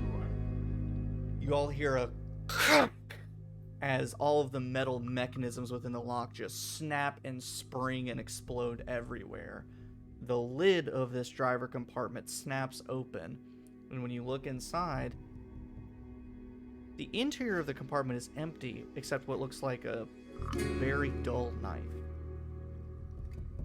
And as you prop up the lid to look in a bit deeper, you look up and see that there are words carved on the lid.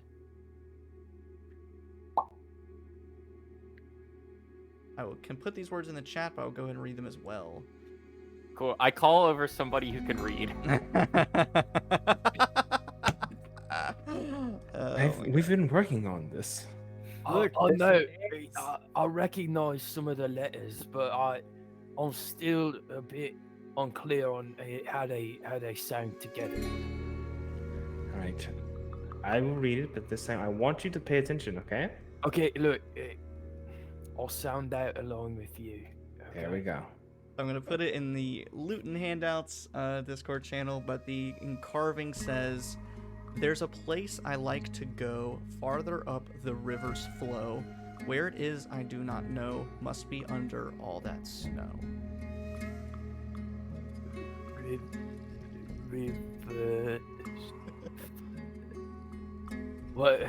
What's the F in the L, Mike, again? It's a flaw. Flaw. Flow. Okay. Mhm. Okay. And eventually I sound my way through it. You did really good. That's a really good job. I'm very proud of you. Thank you. You're welcome. They grow up so fast. Kasimir is visually so much older than you.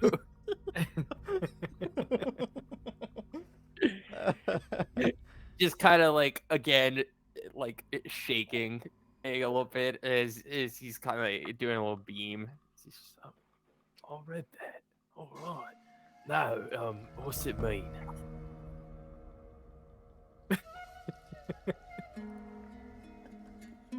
What does what mean?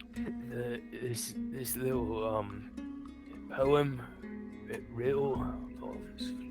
Can you repeat it real quick? I'm sorry. Put it in the I want to go- Discord. There's a place I like to go farther up the river's flow. Where it is, I do not know. Must be under all that snow. Snow. Where's the river? What are the major rivers in Icewind Dale that we know of? Most of them are frozen. Most of them are currently not flowing.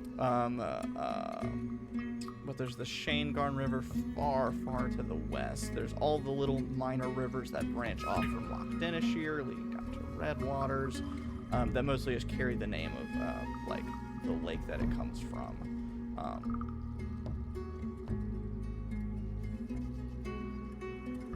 But because they're frozen, they're not really used very much anymore.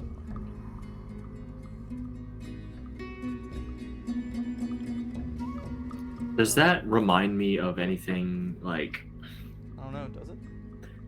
I'm gonna say like, you know, like nursery rhymes and stuff, something like that. Like, does that seem to follow, or is that part of some kind of like local folk thingy, or nursery rhyme, or anything like that that might point to something? Make an intelligence check and do it with advantage.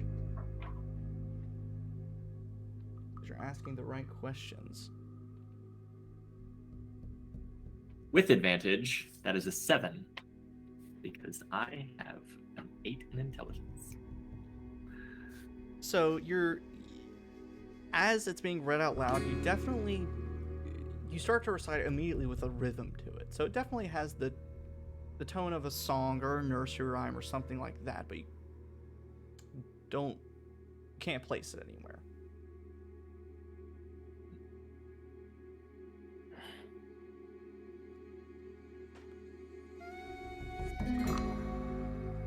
Proceeding along, I assume. Yes, Can I take the knife with me? Sure. So I guess I'll just copy down the words and curiosity's sake ask about it next time we're in town. So proceeding, kind of going down, following further and further toward your location. You see eventually a camp that's been abandoned. The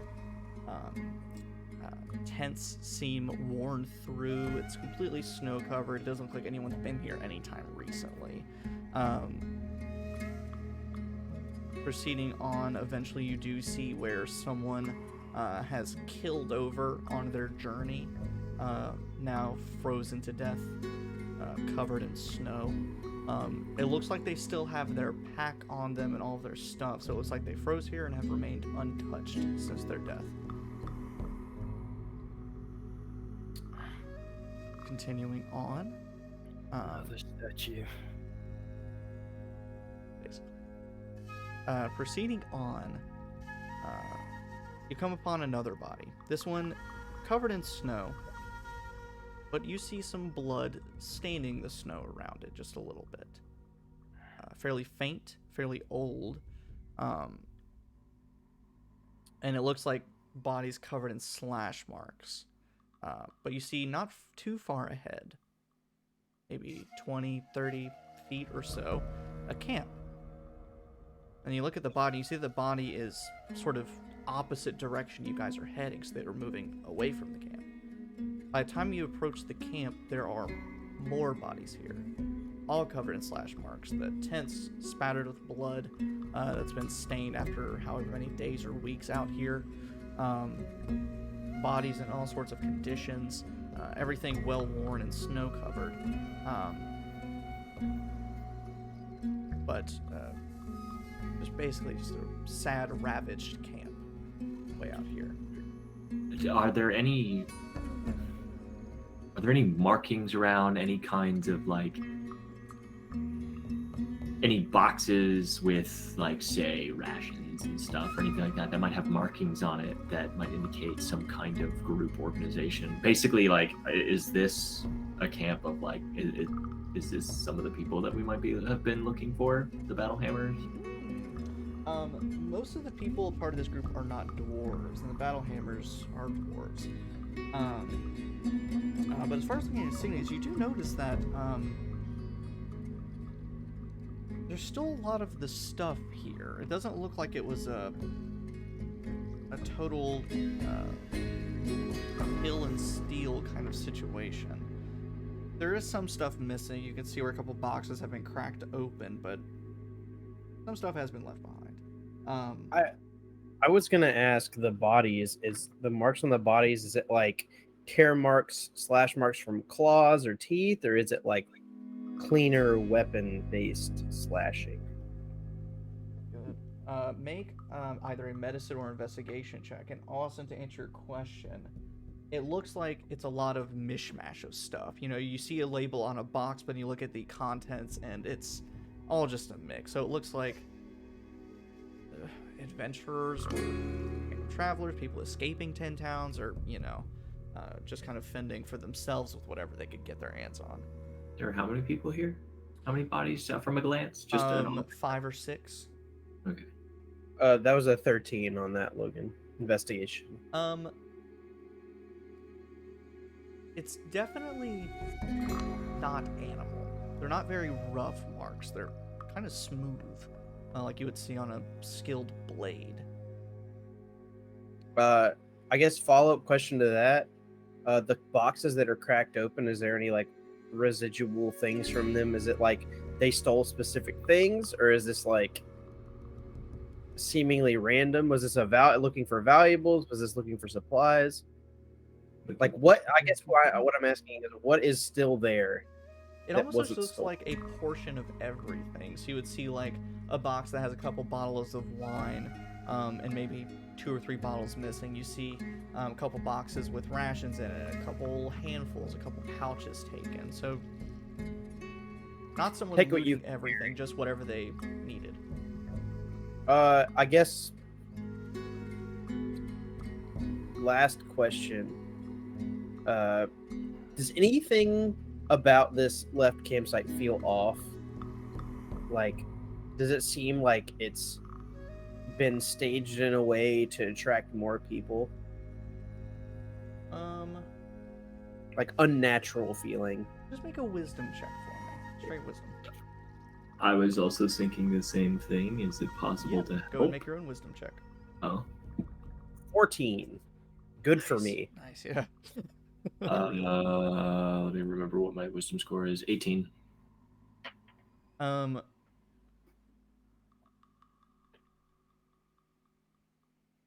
Of course, both of you have different gut feelings about this. For you, Gil, this doesn't seem like... It almost doesn't seem planned in a way, just because there's so little of the supplies taken. If someone wanted the supplies, then they would have come prepared to take the supplies. But then that sort of leads you in the other direction. Not about the supplies. It was about whoever these people were, or whoever did this.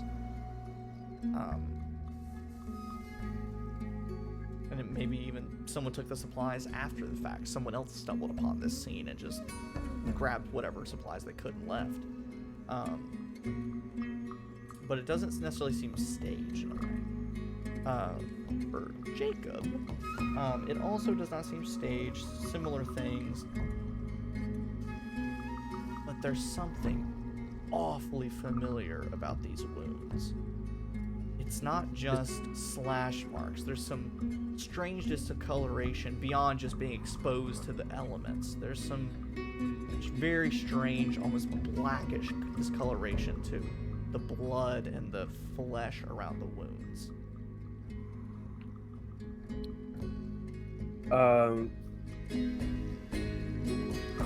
Can I do in it some kind of like investigation to kind of figure out what that reminds me of? Or is this just something that Ventus would know? This would be a medicine check, I would say.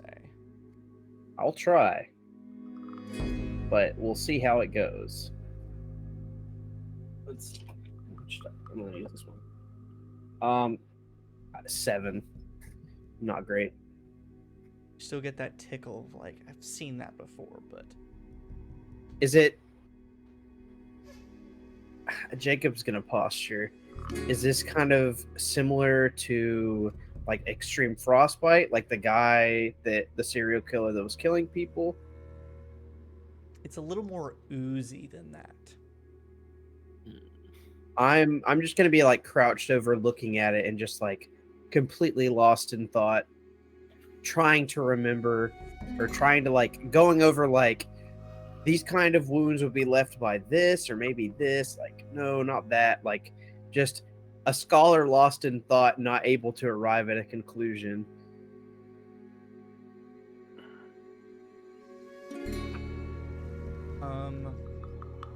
Kasimir. Let me actually. Yeah, I'm gonna say Kasimir, Gil, and Louis. There's a smelly smell. That smells. The air starts smelling real Smelly. thin, real fresh. The wind starts to pick up. Starts to get a chill. And after a few moments of looking at, it seems like a crime scene just about.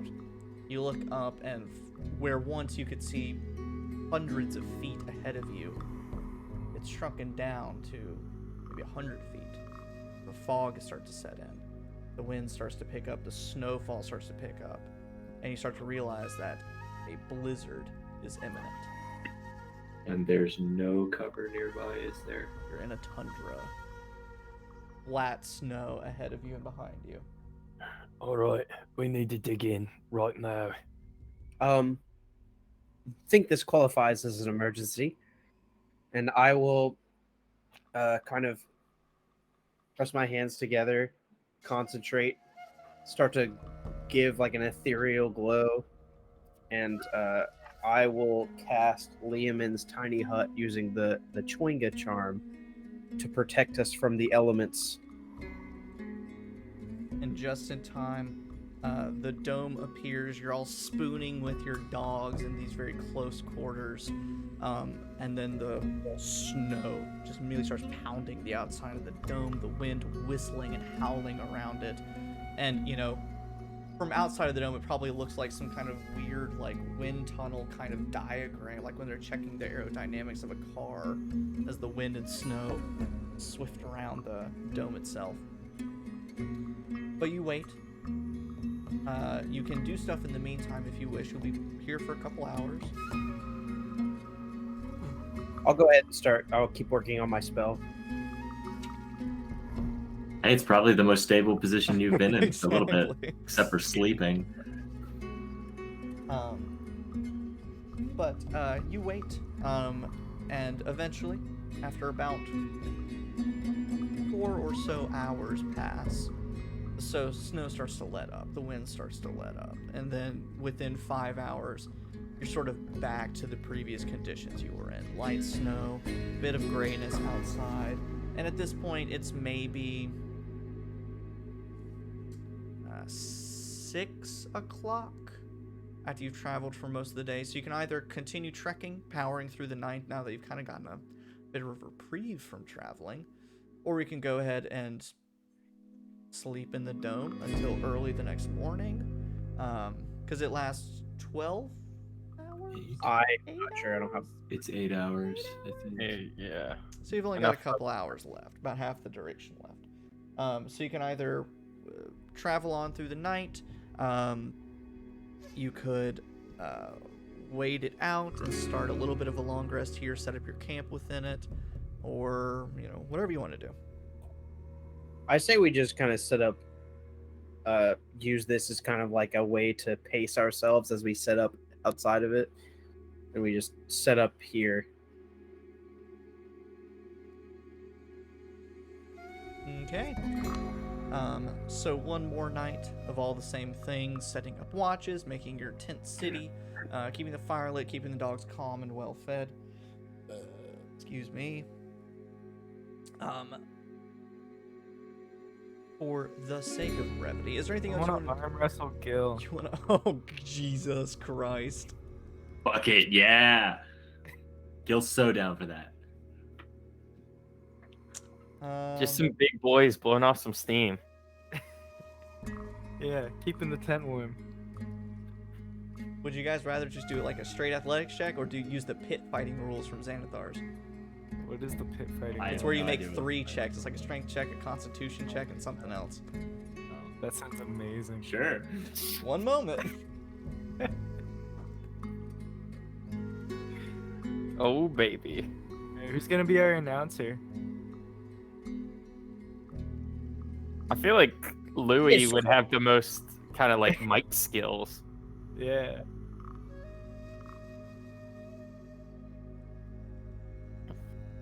I was muted. Sure. Excellent. Perfect. Yeah. I You feel don't like have Louis- you don't have it- thaumaturgy, do you? No, I don't have thaumaturgy. Dude, Rangers at this level have nothing. I don't know what you're talking about. I don't know. You've been changing around races left and right. I don't know if you got a racial cast or something. Picked up some fun along the way. Yeah. Does Win have thaumaturgy? I feel like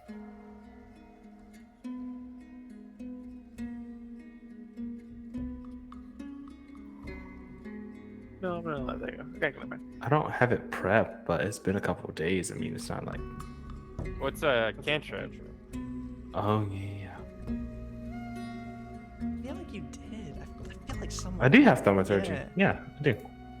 Hey. Okay. All right. So first, I'll boost Louis' voice. is he the announcer? Mhm. I apparently am, yes. Alrighty. So first up, if I could get Gil and Norm to both make athletics checks for me.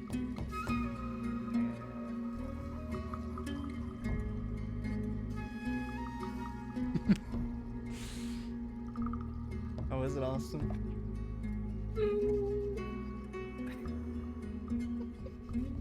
It's a 13. 13. Alan, did you get? 22. That's 1 in Alan's. Now if I can get you both to make acrobatics checks. Yeah. Oh no. Oh my fucking god, I rolled the same number. So Austin, what'd you get? It's a 9 now. Alan. Nat 20. Oh my fucking god. Do you want to make the last check just for kicks? Yeah. Yeah. So what you'll both do is roll a constitution check. So just roll plus your constitution modifier. Okay. And then you'll roll one of your hit die and add that number to the total. Interesting. Constitution. And I hate. Okay. Wow. You Okay. said wow and Tolan went, wow. Yes, buddy. Wow. Wow. Wow! Wait. Okay. It's time to pull out the secret weapon because these dice are fucking me right now. Secret weapon, seppuku. It's funny that you say that because I'm using my secret weapon is the Yamamura die that always roll well. All right, so Alan, what's yours? 19. All right, Austin. That's a nat 1 plus 6 from my hit die because I have a neutral constitution modifier. So I'll put it in Gil's court. Gil, what is this scenario like? As you wake up, you're eating breakfast, Norm challenges you to an arm wrestling match, and then this happens. I get a little overzealous. Like Gil is strong. Like Gil's not a slouch. He gets super excited and a little overzealous about it, and he's like, like, yeah, and then he like hypes himself up, but doesn't actually like think that he's gonna lose. And then as soon, like, it's an instant. It's just bam. Norm just knocks it, like throws him down. He's like, what the fuck? He's like in his head. He's like, huh? I didn't think I could lose. So just got super cocky about it because he was excited, and then just instantly gets trashed because he doesn't expect Norm to be as strong as him. Maybe Wait, Norm, what is your strength? my full strength is 18. Yeah, so like he doesn't expect Norm to be as strong as he is, and then he just gets fucking clapped, and he's like, oh, okay. And honestly, he gets a little more excited because he's like, you're strong, excellent. We're gonna do this again at some point. Yeah. Oh, Jesus. No, a graceful loser because he's excited for the competition. Yeah. You're a shonen protag.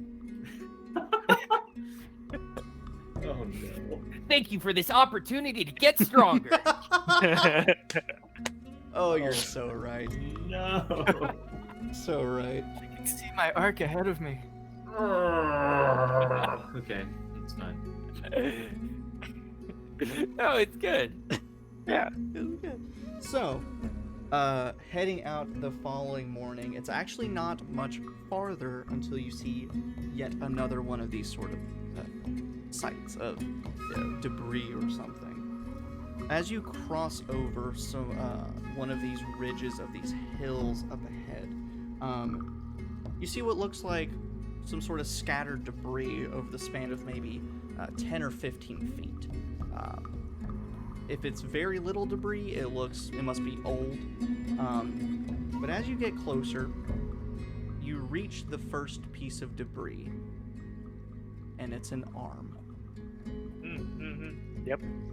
And about 6 or 7 feet up and to the left, you see half a torso. And then about 8 to 10 feet directly to the right of that, half an arm.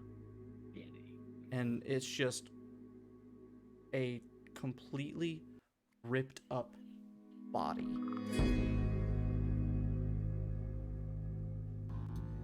Yeah, caution mode is on. How This is- fresh? This is at the campsite. Beyond the campsite. Okay. So, being on... A popsicle. How fresh is it?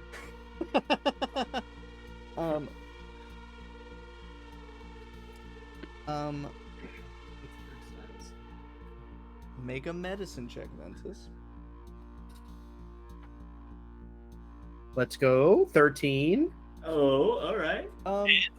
It's Fun. probably a week old, maybe a bit less. Hard to tell with it being fairly frozen.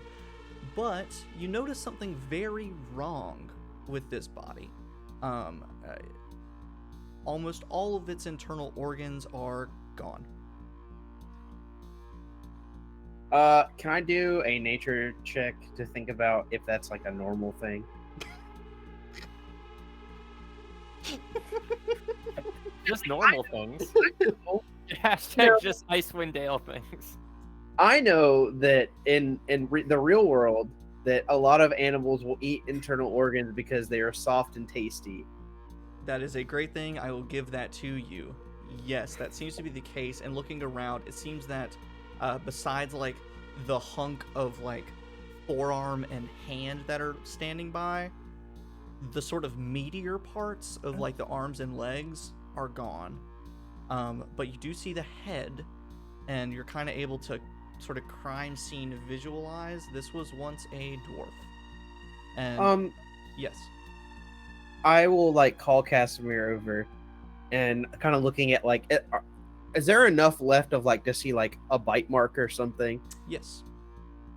I'll kind of like call him over for his expertise. Honestly, Gil, Louis, anybody, Norm, anybody that's from around here, I'll call people over and be like, does this these marks are they familiar at all? I'm a light my lantern. The moment that lantern light shines on one of these body parts, Kasimir, you don't need anyone else's input. This was a Yeti attack. You could recognize those bite marks and claw marks anywhere.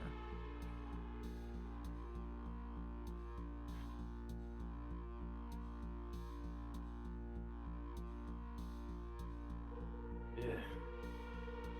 I know I did this.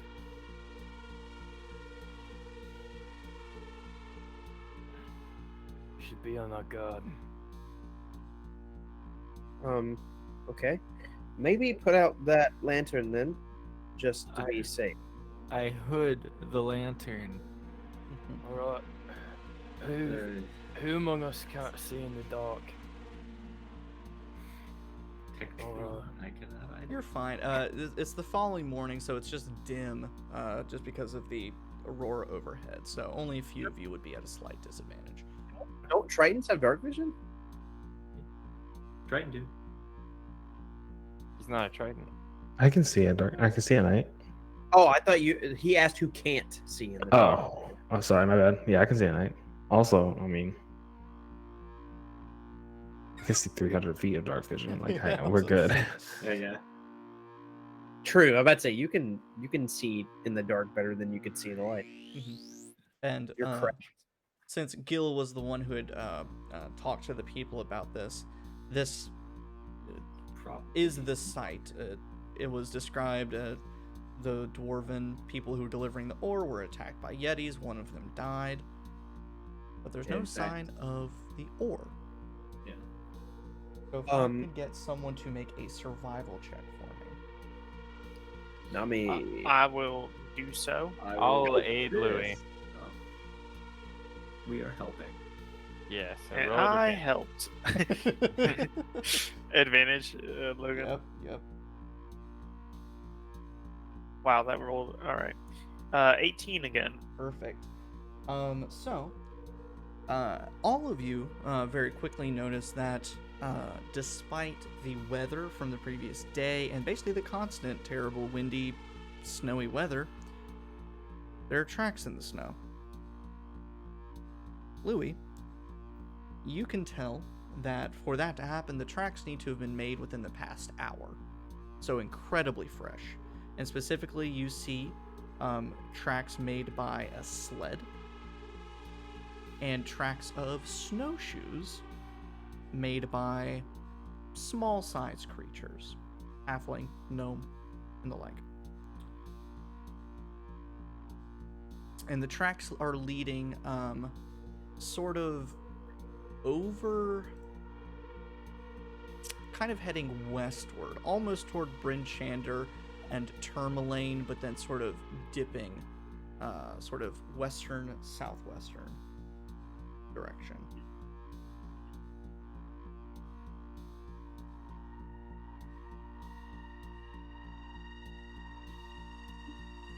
I'll say that. I think that's the default thing to say. I don't know.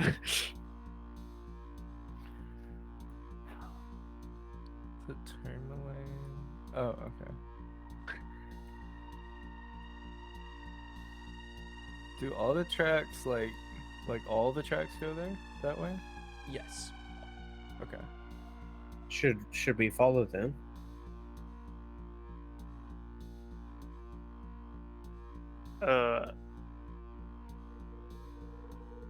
Sure. Why wouldn't we? I mean, There's no war here. as I say, it would seem that the sled that might have been carrying it is gone now, so we should follow the trail. Did Kasimir say what it was? Did he say about the Yetis? Yeah.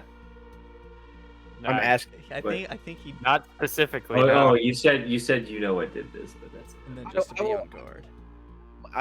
I will frame my question accordingly. Whatever did this, are they the type that would carry a sled away? And that Carson. If it were food, yeah, sure. But a bunch of iron? No, that a Yeti has nothing to do with iron. Oh, and we knew about Yetis anyway, because that's Gil. That was part of the. Because they specifically told me that they were attacked. Yeah, I guess remembering now, Yeti don't have no interest in iron. Someone else took it.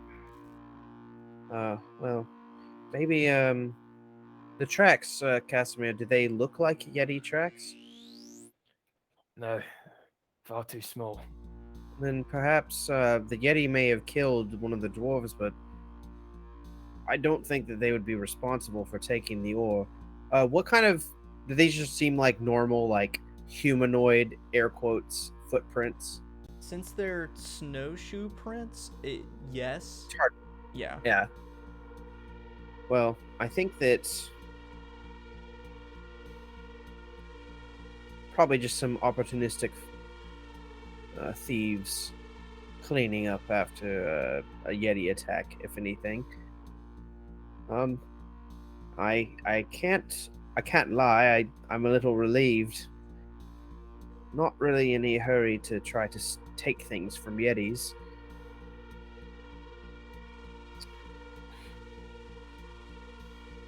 Should we continue and follow these tracks then? They seem really fresh. Yeah. These bodies have been here a week or more. Those tracks there have been here in the last hour. We can catch up if we hurry. Yeah. Let's do it. Onward, James Marsden. You whip your dogs into gear, following the tracks, and yeah, within half an hour, actually, you manage to catch up and see whoever took this sled.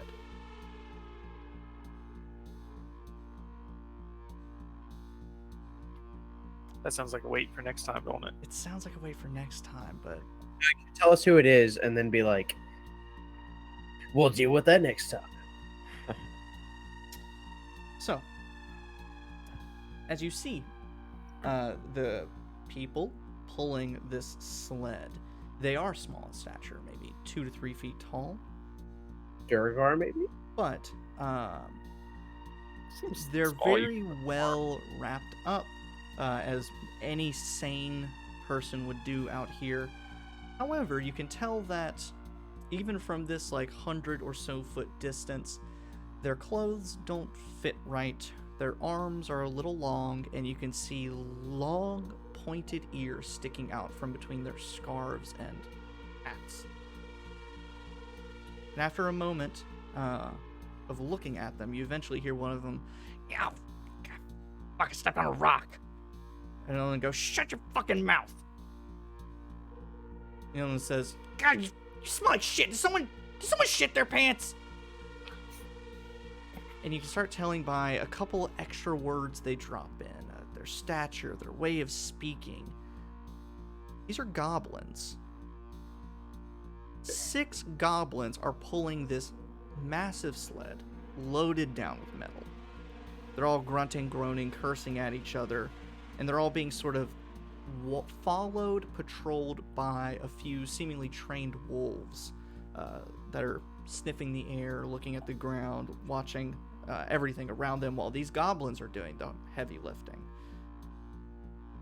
But you're sitting back and looking, watching them pull this sled, and you see that up ahead, maybe another 100 feet or so, a very large wagon, maybe 20 feet tall, 10 to 15 feet from end to end, fit with leathers made of bones and wood and all sorts of scavenged materials, with these 2 mammoth tusks strapped to either side,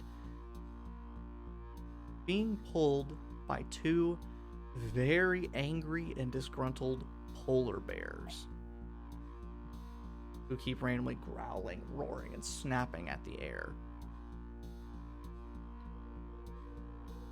And then hear one goblin say, "Yeah, fuck, we're almost there. Shut your fucking mouths." And they keep trudging, pulling this sled through the snow, take wherever they're headed. Yeah. We can either stop there for tonight, or we can take a little break and do this little scene. It's not a little scene; it's kind of a substantial scene. But I think we should stop for now. Yeah. Considering how late it is. Yeah. Yeah. We're gonna get into it with these goblins, whether fish or just palling around. It's gonna be a whole thing. just palling around. It is altogether true. Want to join our tent city? Yeah. We have a Tent City! posse of goblins to follow us around from now on. Our own private army of goblins. Yeah. Depends on how persuasive you are, I guess. Louis, Bet. you're up. Yeah, I know. He's just gonna fuck them all. You gotta do what Well, you then gotta they're do. invested. Pretty convincing. I don't. Is this whole fucking campaign gonna be just Louis putting together a harem? That Yes. honestly, yeah. I from the moment we got introduced to Louis, I was like, all right, okay. Okay, I see so this. so Gil's in a shonen anime. Louis in a harem. Yeah, yeah. Oh god. I see nothing. Norm I is see nothing wrong with it. 100% in a slice of life. Oh yeah, 100. Oh, yeah, definitely.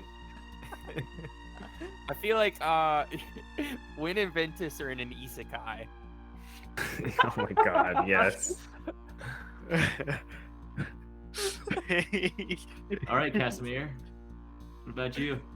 I feel like I'm in like a horror manga. Yeah. That's fair. You're like.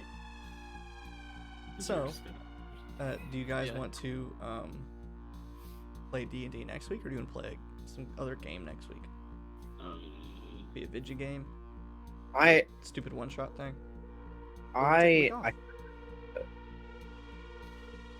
kind of want to play next week if we're gonna fight / talk to some people. I'm down to play. I'm I fine with just also playing. have- I do have a warning that I may be at a hockey game. Oh so I yeah, don't the know. hockey game that you don't know when it is. Correct. Well, hey, so here's the thing. If Travis has to go to a hockey game, then we'll do something else. If Travis is not at the hockey game, we will play. Yeah. If not, if Travis says we'll just play a video game, we'll do something stupid. So it's all Travis's fault. Yeah. Lovely. Yeah. Totally. Yeah. Sounds Yeah. right to me. I don't know.